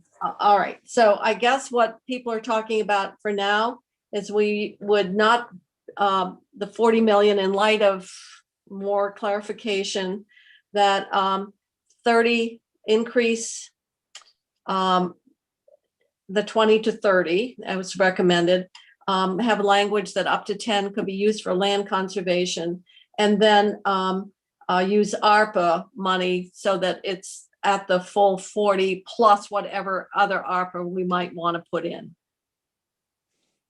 Is that the sentiment of the committee? 10 for land conservation is coming I- out. of ARPA. 10 for land conservation would be out of the general fund piece.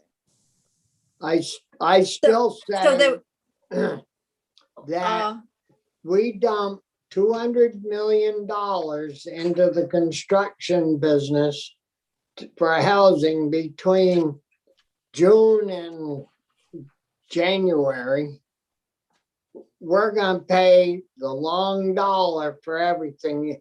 Right now, it's hard to find a contractor to do anything because they're so busy. And then we're Well, gonna dump all this on top, boy. well, we had testimony about that, and yeah, Gus was very candid about it. Yes, it is a hard time or a more expensive time, but the fact is that the housing situation, particularly with so many people in temporary housing, you gotta pay the long dollar, I guess, was sort of the summary. Yeah, and the chairman of the Fed has said that the ARPA money in general is going to raise inflation temporarily. Yeah. Oh, I don't think we can wait it out really unless we wait a couple of years. well, So, I just hope whoever's spending this money works hard at getting contractors to do it at a fair rate. yeah, well, they testified that how they would try to get the best they could, but you're right, the costs are, as you said, the cost of plywood is Oh. is indicative. 4 times what it should be. So under housing, then, if we want to move on, we would have the general fund here, 30 million, with the language up to 10 of that 30 could be used for land conservation. And then we are going to add on the ARPA section, the other At least 10 10. plus whatever else we want to do on housing from the ARPA money. And the governor had ARPA money in a variety of places, and I don't know, would this be under expediting affordable mixed income? We've done the VHIP. There was rapid housing for the homeless. Maybe some of it would come into And there was any of those shelter buckets. expansion. So we would just, out of the 129 the governor has talked about, we would at least say 10 for now. And we did the VHIP and that's 13. So we'll have to come back to it. Okay, on the ARPA side. Does that take into, Josh was thinking he could bring some of this money in as a match. Josh Hannaford. Is that right? Well, That's what Gus was saying Gus said, too. He said, give me Gus 20. is the one who works to do the leveraging of the different like tax credits and stuff. That's why he wanted the 20 million general fund Yeah. for that. I don't know. I doubt that ARPA money you can get the tax credits for. So you see, one of the things we're doing by lowering that 10 million is if in fact 10 million could parlay into 40 million of construction because you can assemble tax credits and other funding sources, then we're The original 20 was supposed to turn into 80. I know, that's why I said if 20 was 80, then 10 would be 40 lost impact by taking the 10 million here out of general fund and moving it to ARPA. That's my point. In other words, there's a But there's the, a The Yeah, Rick. matchability piece of the ARPA is the Right. question. but the only problem with that is we can't use any ARPA for any of the retirement issues, and they're looming. yeah. Well, the House was able to find 150, even doing it this way. Well, I understand that, but it's a huge problem. All right, so do we want to tentatively leave it at 30? And then I'm sure we'll be getting some feedback. I'm sure the question will be the extent to which there may be some other ways of using ARPA money. And then there, of course, there's going to be, we think, infrastructure money. And then, of course, there's a capital 113.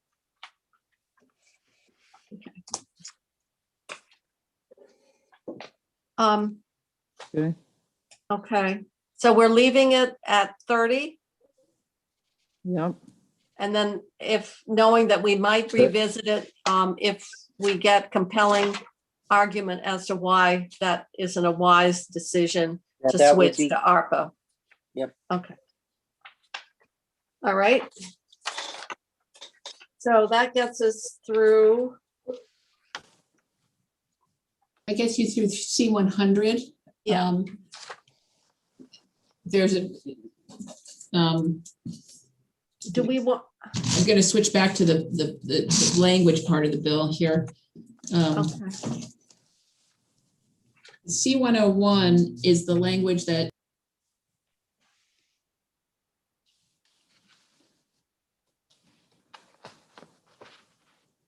This is transfer to E911. well, that's in C106. I think Right. you might want to switch to the bill itself at this point, because C101 is where the $150 million of pension general fund is reserved. Okay, what page is that on the bill? Let me get to the right page. It is probably 105, halfway through 105 of the bill. Right.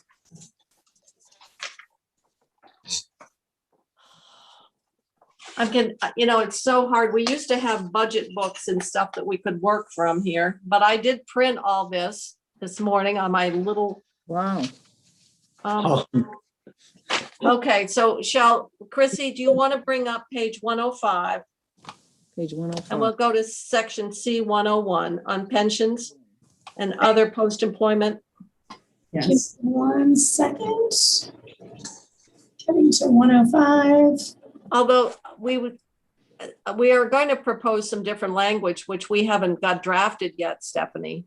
No, and so the House bill, my understanding earlier in the week was that the House Gov Ops Committee was going to put out the governance / task force bill today out of committee. And I wasn't sure if, the draft of the task force that was in that bill is something that you was thinking of jumping off on for this, to marry to this $150 million reserve here, once there's proposals from that task force that are actually enacted, et cetera.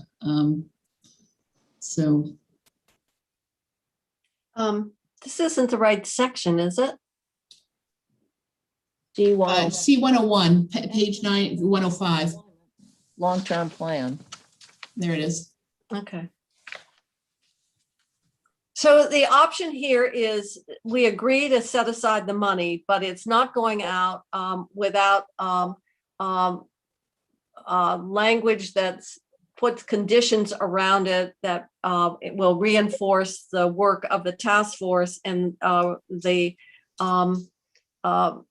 ultimately the recommendations that will get these funds stabilized.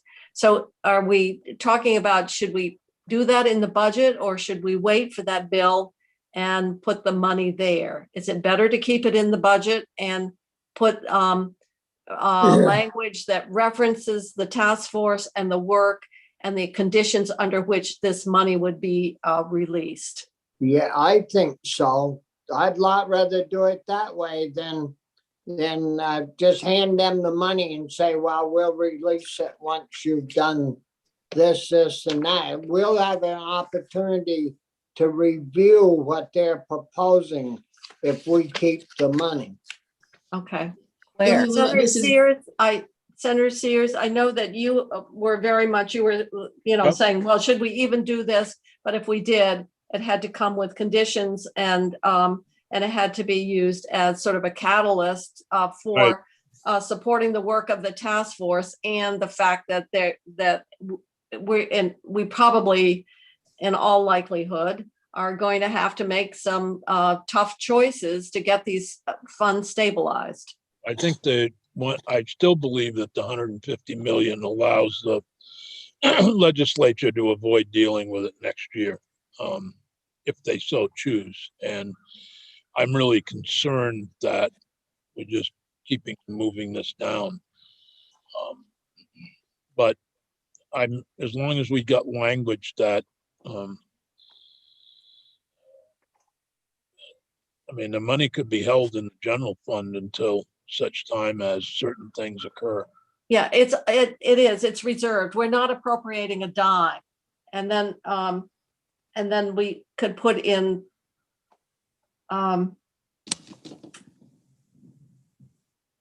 the funds shall be reserved in this section are available. They would be available for an appropriation as part of this long-term funding initiative. I think we could make it a little stronger, but they're just reserved at this point. They aren't appropriated, and how we would write it is they only would be available for appropriation under certain conditions.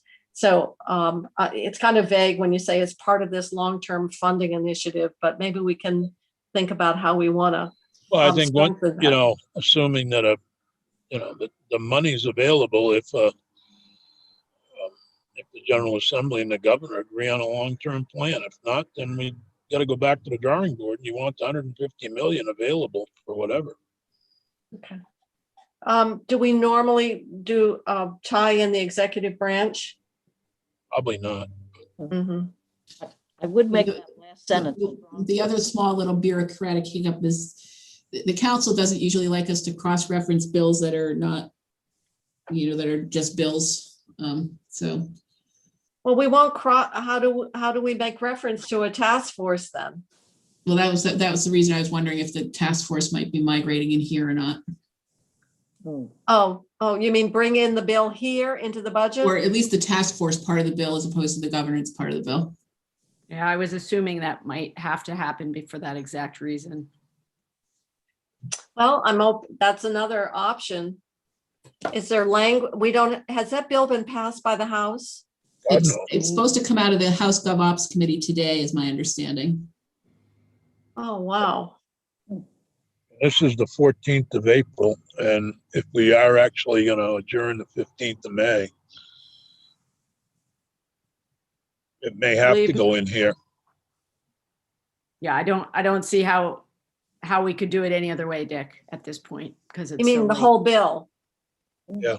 Yeah. Well, at least the task force piece. Yeah, the task force, I agree. I mean, maybe some of the other was the governance. It was around the investment. Wasn't that part of that bill? Yes. My understanding is it's going to be part of that bill. So do you have, Becca, do you have any read from our chair of GovOps in terms of, I'm sure there's been coordination between the two committees, what the plans are? I'm actually meeting with her both at 4:30 today and tomorrow at 8. So I will know more. Okay. And can circle back around with you about that. All right. That would be good. Then we can decide. I think everybody's saying we'll reserve it, how we want to deal with it, the language, and the extent to which we want to incorporate the task force piece is yet to be developed, but that's sort of how we want to approach this section. Okay. The main thing is that we are acknowledging that we've got a very significant liability here. This could be an important part of it, but it can't be the only part, and it can't be the rationale that the world is fine and we don't need to do anything. That's right. Okay. All right. Shall we move on then? Yep. If we hang on to that money until we get that report back from the committee, where does that money sit? It's invested. By who though? The Treasurer. It's a short-term investment probably, because it's not, you're not setting up like a trust fund. Because it's just a general fund reserve. It's part of the basically the cash flow of the general fund. Okay, so let's go to the next, Jane, yeah, in that, yes. if you could go just back up, whoever's Mhm. running Alice, I think, had a comment about that last sentence. Wanted that to be a little stronger. Oh, Yeah, we're gonna rewrite the whole thing, Alice. Okay, just a note on that. No, we're getting agreement that we want to reserve this Yes. amount of money, Yep. as the Yep. House did, but we're gonna probably import language. We will import language around the task force and strengthening the language around the conditions under which this funding would be available to be appropriated. And So- two, if I could just say, I don't want to spend too much time on this because I know it's late, but to your point, Senator Sears, I think it's been really important as I talk to members of GovOps on the Senate side, is that we're all agreed there has to be markers by which we're judging the progress, towards some kind of long-term resolution of this liability. So it isn't an unrestricted kicking the can down the road. They has to be tied to some benchmarks. Thank you. Mhm. That's good. Okay. Yeah, that is good, that the committee is thinking about what those markers would be.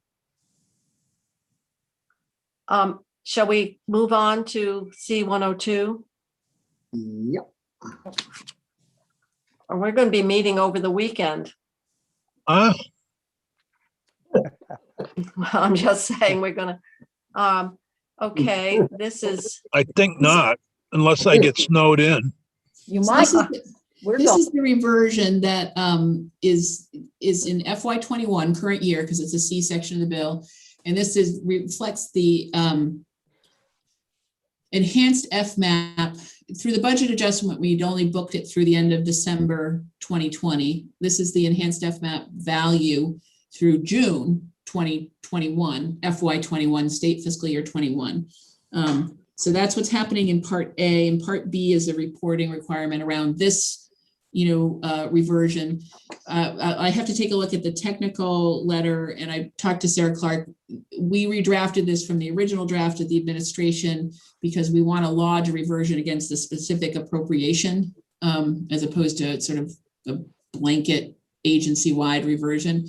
But we may have to adjust this a little bit technically because some of the FMAP flows, in the admin lines. She may be able to achieve this way through the transfer authority that's already existing, but it might need a little bit of technical financial work in sub A. Sub B is just the reporting on this particular reversion. There's another reversion in 2022 that assumes that the FMAP runs through the first quarter of 2022, so through the end of March 2022. And you will see that in a couple sections forward of the bill. And also wait a minute, first quarter of the of year. calendar 2022. I was going to So- say calendar year, not fiscal. All right, you're talking about calendar calendar. 2022. Yeah. So it would run through the first 3 quarters of state fiscal year 22. We have indication from the Biden administration that it will definitely run through the first 2 quarters, which is the end of December this year, 21. And then an assumption that it would run through March, because if we are still in a state of emergency on January 2022, the FMAP will stay in place. And so we're asking for updated information to joint fiscal around these assumptions, and also the FMAP pieces that are embedded in the ARPA bill, because those are not the clarity on the 10% bump and what that is likely to, in the end, net for us, and whether or not we can stretch that, what it nets for us to cover the long-term care increases over a longer period of time. So that's what's in this section of the bill, C-102. Okay.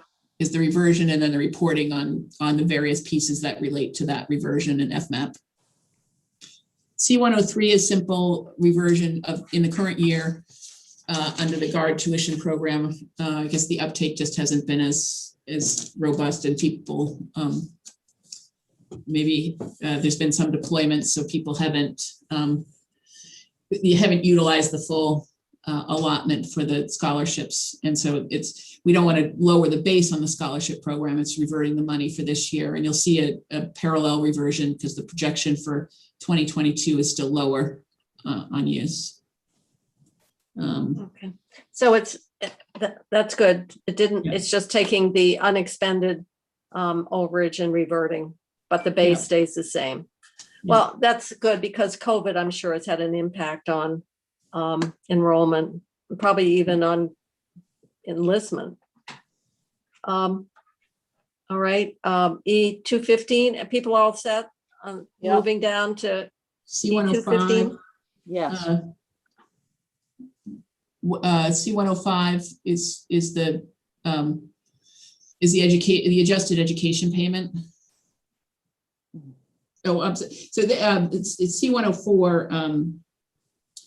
I'm sorry about that. That's updating the language that goes with the. We do the reversion, then we updated the language as well. In E215, they go together. C103 and C104.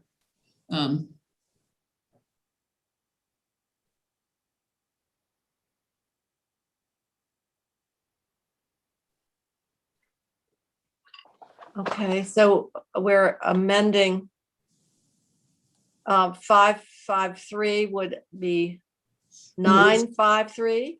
No, we're stating what the amount of, so I think we didn't, it's amending it to read, so it's actually establishing a new, I don't know, there's nothing Well, you struck said out that here. the two went together, so if we're taking Yeah. 400,000 to revert and you're saying Yeah. we're dispersing, am I getting the years mixed up? It seems like then the 400 would be added to the 953 would have been the first, would have been the appropriation that we're now. I'm gonna reverting. actually double check what we're doing in C104. Because it's saying Okay. it's amended to read, but it looks like it's being added as a new whole piece of language because nothing's struck out Okay, as an amendment, and you would expect that to be struck out. So we'll double check what's happening in 104. It should Okay. be consistent with what we're doing in 103. The amendment should flow from what we're doing in 103. yeah, all right. Well, when you said that, it was like, well, I'm having a hard time. Yeah.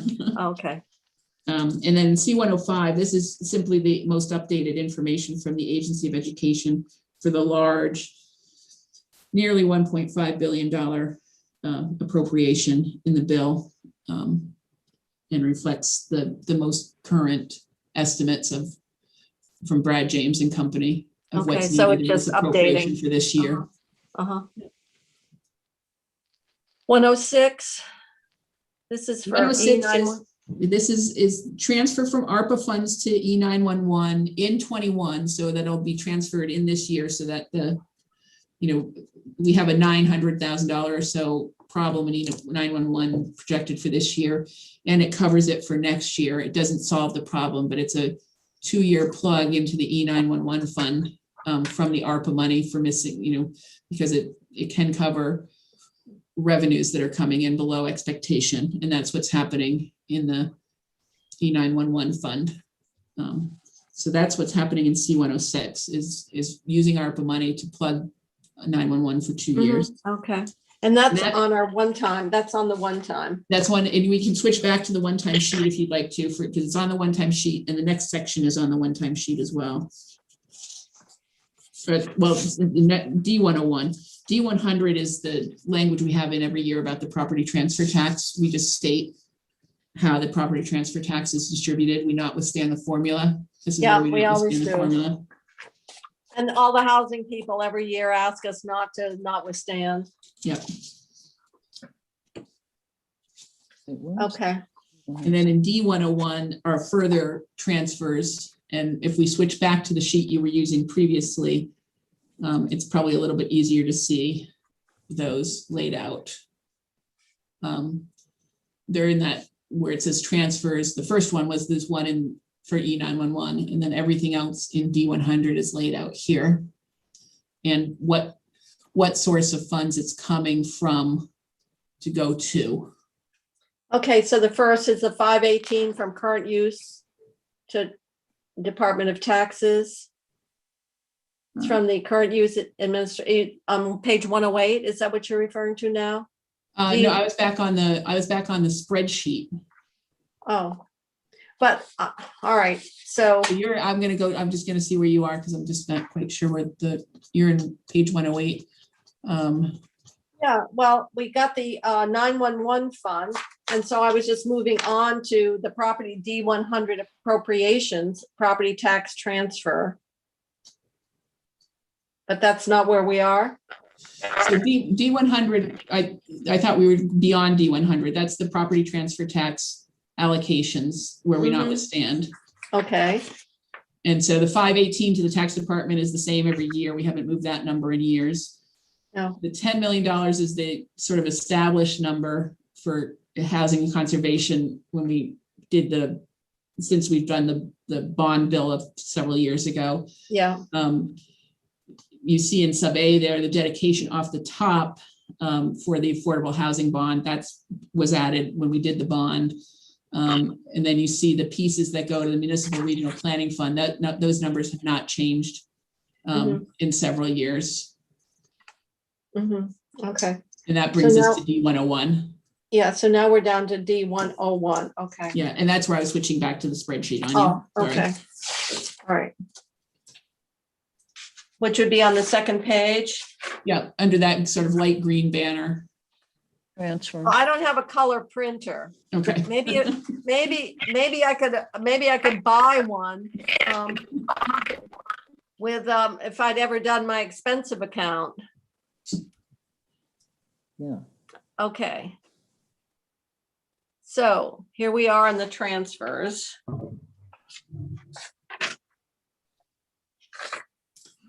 And so the And first so- one in D101 is the transfer of $10 million of general fund to the environmental contingency fund.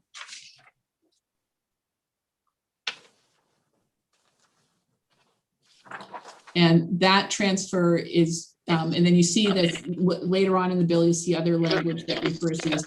Roughly half of this money will be used for the PCB testing in schools.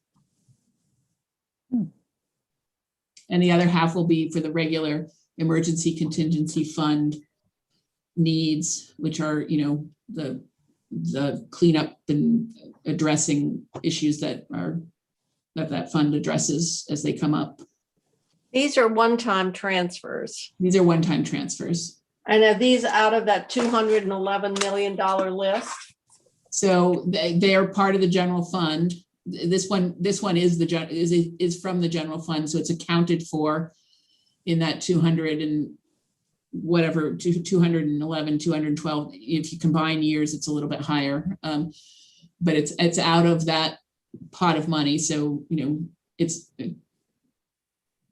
you had the 150 that went to the pensions, 40 that went to housing, 10 here is going to environmental contingency.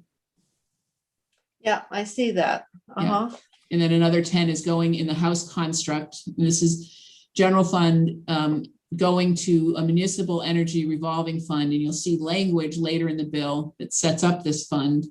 Now, this is the fund that the governor recommended 5 million for? Well, he actually did a straight appropriation. He didn't set up a revolving fund as far as I know.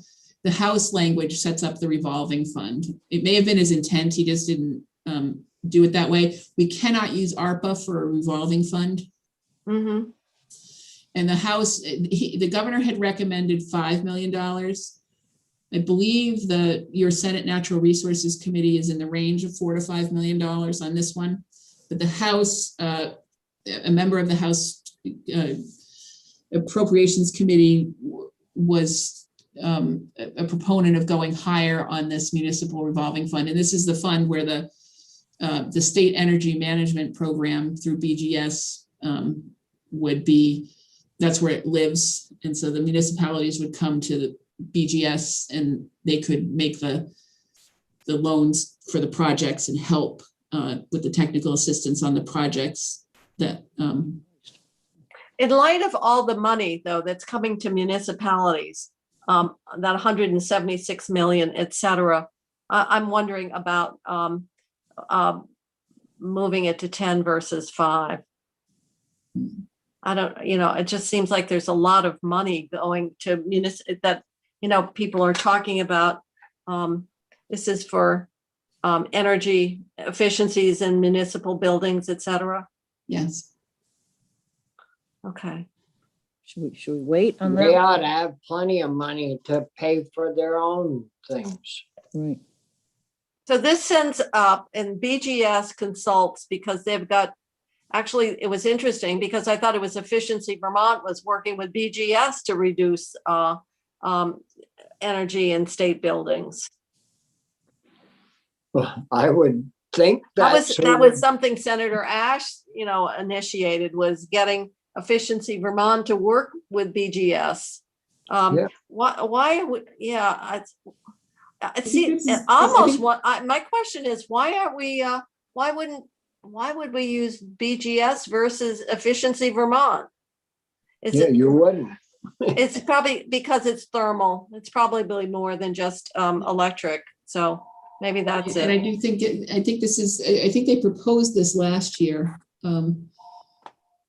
It's just, I think, leveraging the capacity that's built up in BGS around these issues and feeling like they have the capacity to actually extend this technical assistance to the municipalities. But coming with it is this seed money, this revolving loan money to partner with them. Okay. Well, do people have a feeling, do we want to go with the administration of 5 million of general fund?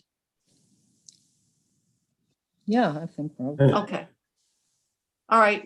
I think it's a topic of negotiation, particularly since I'm not sure.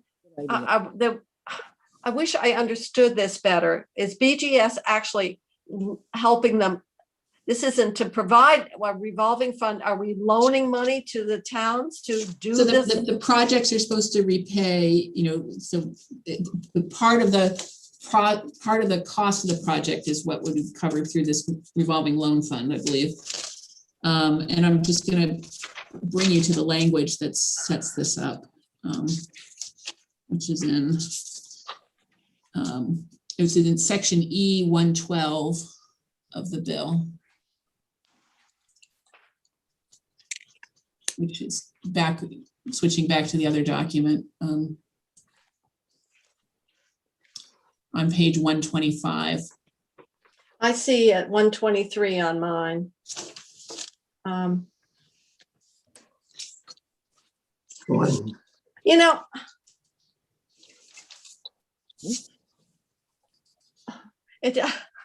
have to say, it seems like we're almost getting ahead of our climate change again. We're paying, we put additional money in, and here we are. One of the major areas of carbon emissions is from the heating of buildings, and the governor's reserving $100 million to carry out those recommendations. And it just seems like we should have that plan inform what we do, rather than, this is starting in July, ending, it's a 4-year program. And they don't need any staff to do this? Well, It's the staff of the state energy management program that would be. What? It is the existing state, it's the existing staff of the state energy management program, the SEMP program, which is the program we set up in concert with the funding from Efficiency Vermont several years ago. Okay. yeah, they should have a plan they're working from right now and adding to it every day, I would hope.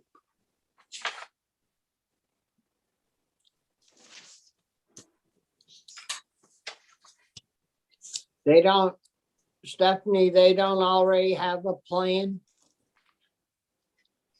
We have a plan for state buildings.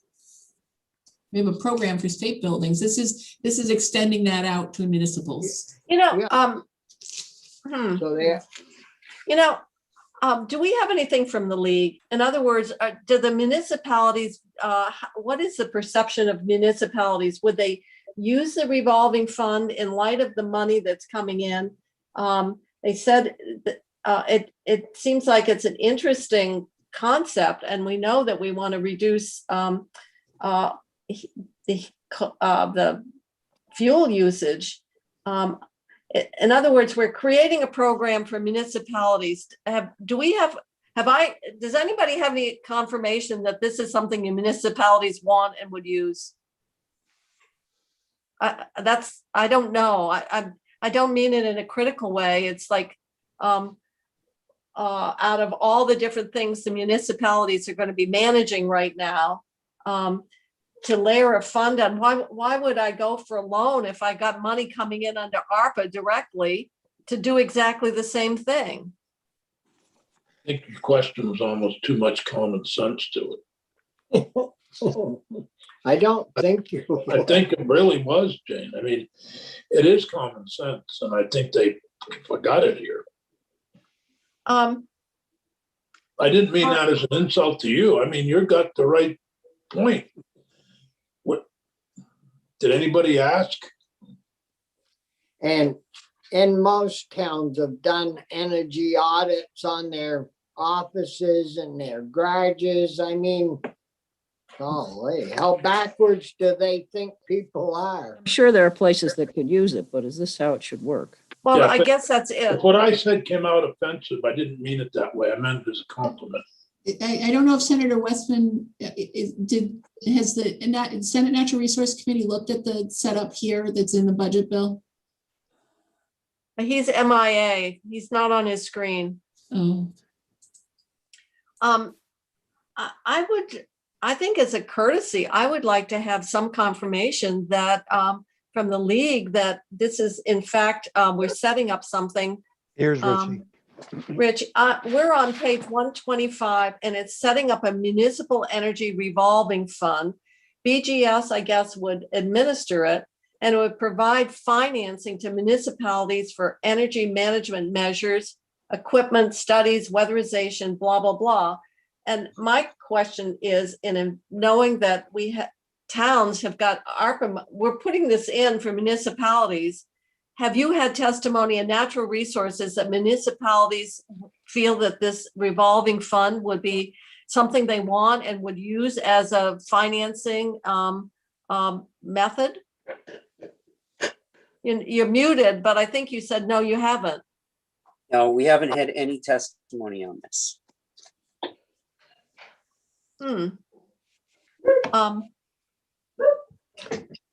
Well, it seems like, I can reach out to the league and ask Karen Horn. yeah.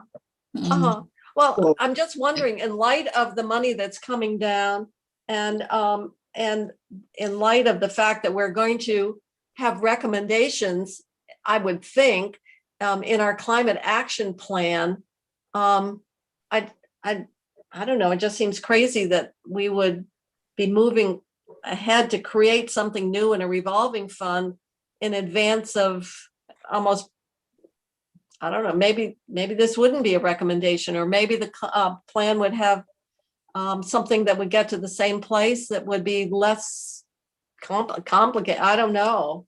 A revolving fund. I could ask Chris if we could take testimony on that. I suspect it wouldn't be before the end of the week. Well, I think the easiest thing to do is just for us to ask the league that we're looking at that section, and we're wondering, in light of the money coming to municipalities and other action on climate, whether. Well, the other piece is who in the administration and why did they propose it? Mhm, it's true. Well, I don't happen to have the answer to that. Well, I would think that someone in finance, if they're listening, which they should be, I would think that they could get us the background information about why they added it. And the other, it's got fees for administrative costs by municipalities. may be fixed by the commissioner, subject to the approval of Secretary of Administration. Ways and Means would go ballistic, I would think, over that. That's setting fees. Or maybe they looked at it and it's not a problem. I don't, That's how we ended up with the Odyssey system. well, that's what I'm thinking, Dick, is that we've been very, very sensitive about who sets the fees and I don't know. I think we better see if we could get some description behind it from the administration. Why now, in light of $100 million being set aside for the climate, to support the climate change plan, now with 176 million and maybe more going into municipalities, why we're setting up a whole new structure, a revolving fund, the administrative costs, and why would, if I'm a town, would I want to negotiate with BGS? It when seems I like can- something that was developed before the ARPA came out. Yeah. Yes. I think the idea of this actually has been around for over a Yeah. year or more. I think it's been sort of put forward by BGS as a way to, in the past, at least the past year and a half or so as well. That's, I mean, I don't know that that is a justification for it. I just know that it pre-exists the ARPA And they might have been thinking it can't hurt, but I think Yeah. Jane's point is a good one, which is if it just sits there, it doesn't do anybody any good, and we've deprived somebody else of resources. Yeah. The other question I have is why would we? It's to provide financing. Are there other mechanisms? Doesn't the treasurer? Don't we do municipal bonding? It's like, this is creating a whole new financing structure. I don't know if there's, the money that the treasurer could do out of cash flow. I think that got tighter over the years, that had to have a quicker payback. This may have a longer payback, and so more projects could be funded this way. Well, 5 million doesn't fund very much, Stephanie. No. But that was one, as I recall, one aspect that might have been driving this as well. Well, I think in light of what we are dealing with in today's reality, it raises the question, why this and why now? Okay, we will try and get to the bottom of that we'll ask the administration, the commissioner, and the ENR folk, Yeah. Right. Okay, I think that takes up a few pages right there. We skipped ahead a little bit because we were on the transfer to the fund, which was in the D part of the bill. Yeah, but we won't transfer if we don't have it. Right.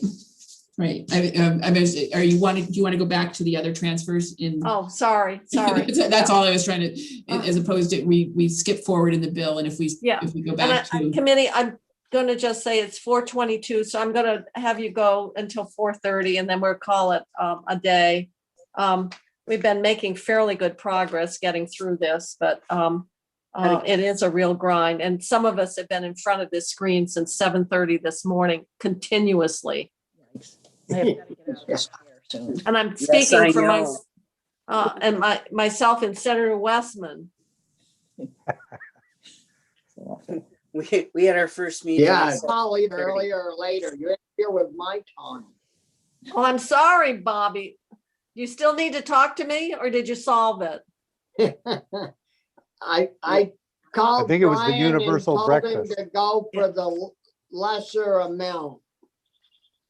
No, I think we're questioning why set up a revolving loan fund to be administered by BGS. I would take a red pen and draw a line through that. Well, we sort of have until we get more information. So we're going back to what page again? page 110 of the bill, or we can switch back to the spreadsheet. That might be the easiest thing to do. Madam Chair, I'm What? ducking out. I'll see you in the morning. You exhausted? Now I have some work to do that's other than legislative. Well, tough luck. Well, Okay, we'll move that. in 7 minutes, you spend it all, Bobby. All right, so we're back to our one-time sheets again, I mean, Yeah. to this sheet. Okay, Yeah, we were at that $10 million D101 sub A sub 1 environmental sub 2 municipal energy revolving fund for $10 million. And so the remainder of D101 are transfers that are sort of normal every year in the budget. So all the clean water money goes into the clean water fund, and then this $4.5 million gets transferred out to the ag water quality special fund and to the lakes and crisis response program. So those two transfers are pretty normal year to year.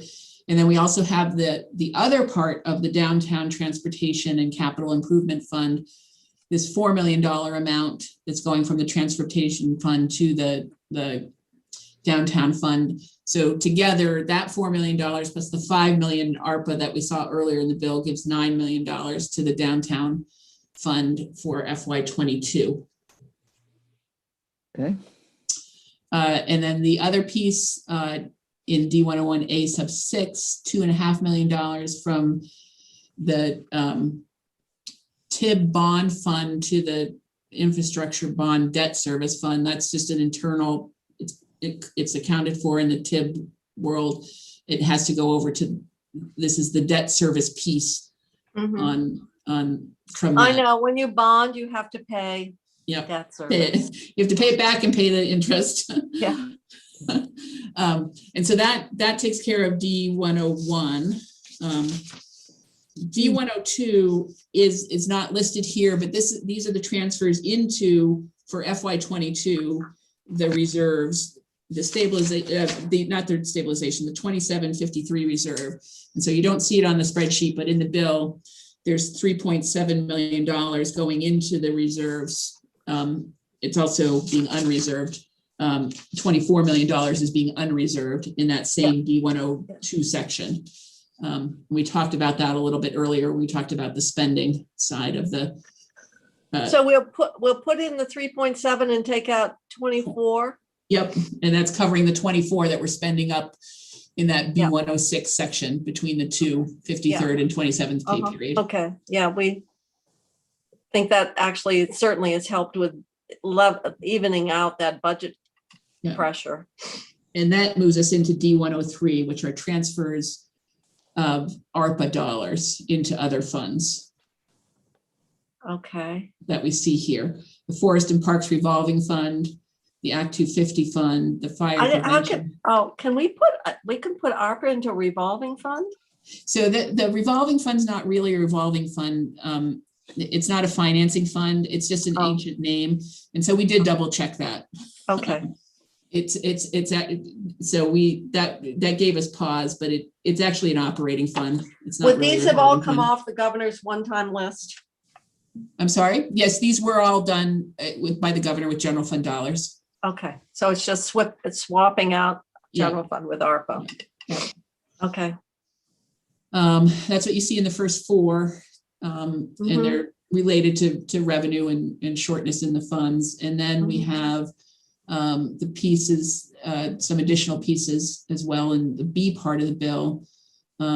The Brownfields Revitalization Fund, this is the ACCD part of the Brownfields. And then we have language that $1 million of it would be we will be adding granted. that language Okay. with the $11 million transfer. And then we did $14 million of general fund in A&R in H315. So the Brownfields total is 25 million between what's here and what you did in 315. I'm sorry, I had something. What's the total again, Stephanie, please? So Brownfields in the two pieces of Brownfields, what's here, this $11 million 14 and 11. and the 14 that you did in H315, which is not, that was to A&R for cleanup And this is to ACCD for continued redevelopment, some cleanup probably is not covered by the A&R pieces. But the two together give you $25 million of money in the brownfields. As the chair mentioned, $1 million of this piece will be allocated for the RPCs. So I just wanted to, give you the total in case you hadn't remembered that we'd done the 14 and H315. I remember that. So the next one here is the Clean Energy Development Fund. And so this is using the same construct that the governor recommended. This is out of ARPA as well. He had done it out of general fund. He was being specific to the local solar. And what the bill says right now from the House is not, it says it's $10 million to the Clean Energy Development Fund. Funding for proposed projects are subject to review by the Joint Energy Committee. I guess the Joint Energy Committee doesn't really exist anymore. We have to change it to another committee if you want to use that same construct. So there's the dollar amounts in the House and the governor are the same. The sort of language around how it's deployed is different. And you may have different language from Senate Natural Resources about how it's deployed. Well, I guess the other thing is, what entity replaces Joint Energy Committee? I got an email. We got a note on it, and I'll find out what that entity is. I think Chrissy has it in her stack as well, and we'll forward that. But I think that clean energy development is something that originally came with a $5 million appropriation. Peter Welch was pro tem at the time and was from Vermont Yankee, and it tied into dry can storage. It did, and then it also, when it became a larger amount, because a lot of the solar tax credits were funded out of the Clean Energy Development Fund. Senator Perchlik was actually the manager of that fund, I think. Okay. Well, Senator Perchlik. All All How roads about lead that? to Andy. Okay, I'm going to suggest we finish up on get down through to D104 and then end at that section on page 114. All right, so we've got downtown transportation related capital improvements, and that's the $1.5 million. Yep, you saw the spending of that in the B part of the bill. This is the transfer in Okay. from ARPA, and then we have the clean water construct. Yes. This is the 100 million. This is the allocation of the 100 million into the clean water fund, and then the language that relates to the swapping out of the revenue is later in the bill. All right. So that is how the House was able to generate Some more base dollars for a 4-year period of time. Although I'm wondering if we ought to think about a step down. You have any thoughts on that, Stephanie? I don't at this moment. Okay, no. maybe we should talk about that. When it's clear what direction you want to go to, it might make sense to do it in a different way. Yeah, okay. Or a step up. I don't know how I want to describe it, but I think, rather than at the end of 5 years, you've got to make up the 10 million or whatever that annual amount equates to. That's a lot to do at once. Maybe we have to think about increments of annual increments to build it back. Kind of like what we did phase down in the IMD and Yeah. total commitment. Yeah. Mm-hmm. Yeah. Exactly. Just with the revenue side as opposed to a spending side. Yeah. Mm-hmm. That's. I just want to put that out there because I think I'm not planning on being here in 5 years. I plan to get a life back before then. That's my plan. But I do think we really need to think about, what would be that, the big cliff that we're creating there if we don't think about something that sort of has a gradual progression to the end of that 4-year period of time. When in fact, the general fund needs to go back. So the last two And your analogy was a good one, Stephanie. So it's something I just want to put out there. so that you absorb it less painfully than one big blow. Yeah. Yeah, that's exactly right. It makes it so much more manageable. It's sort of like your property taxes. You can pay so much a quarter or so much a month, or you can pay it all in 1 year. And then, and it becomes very, very painful fiscally. So I don't know whether that's possible, but it's just something I want to throw out for, We can start to think about different approaches to that. Anybody the last else got thoughts on that? Have you given any thought to that? No, okay. No, I think that's a good idea. You mean spread it out? No, what I'm saying is what we're doing is the advantage is it gives a big slug of money for clean water, but in the process, it is giving us general fund swapping out by reducing the amount of the rooms and meals that we allocate for clean water. But at the end of that swap out period, you got to replace those general funds. And if you wait until that last year, to do it all in 1 year, you're going to have a big ticket. $12 million hit, roughly. Yeah, it should be phased in or phased out, phased back in. So you might do you might step it down in year 3 or 4 or 5, and go a little longer or something like that to make it roughly equivalent. Yeah. But we can when we get to the language on the revenue side, that's where you do that phase. Okay, well, it's something I want the committee to consider is I think we kind of have to think about the long term on what we're doing here. Yeah.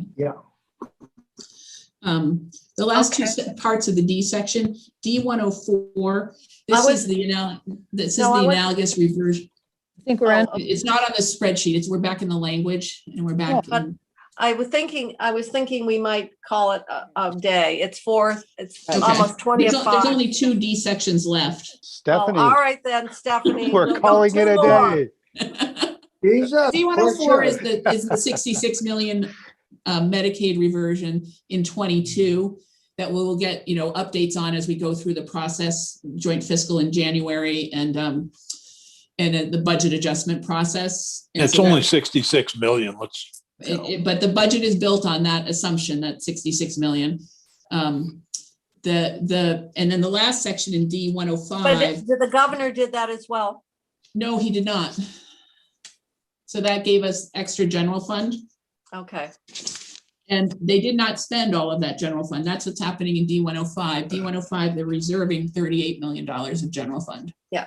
Okay. But that 66 is all because of the continuation of the Medicaid FMAP bump.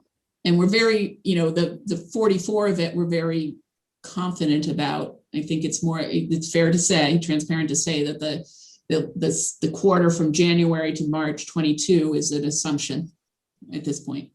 Okay. That we are building in as an actual reversion. So, okay.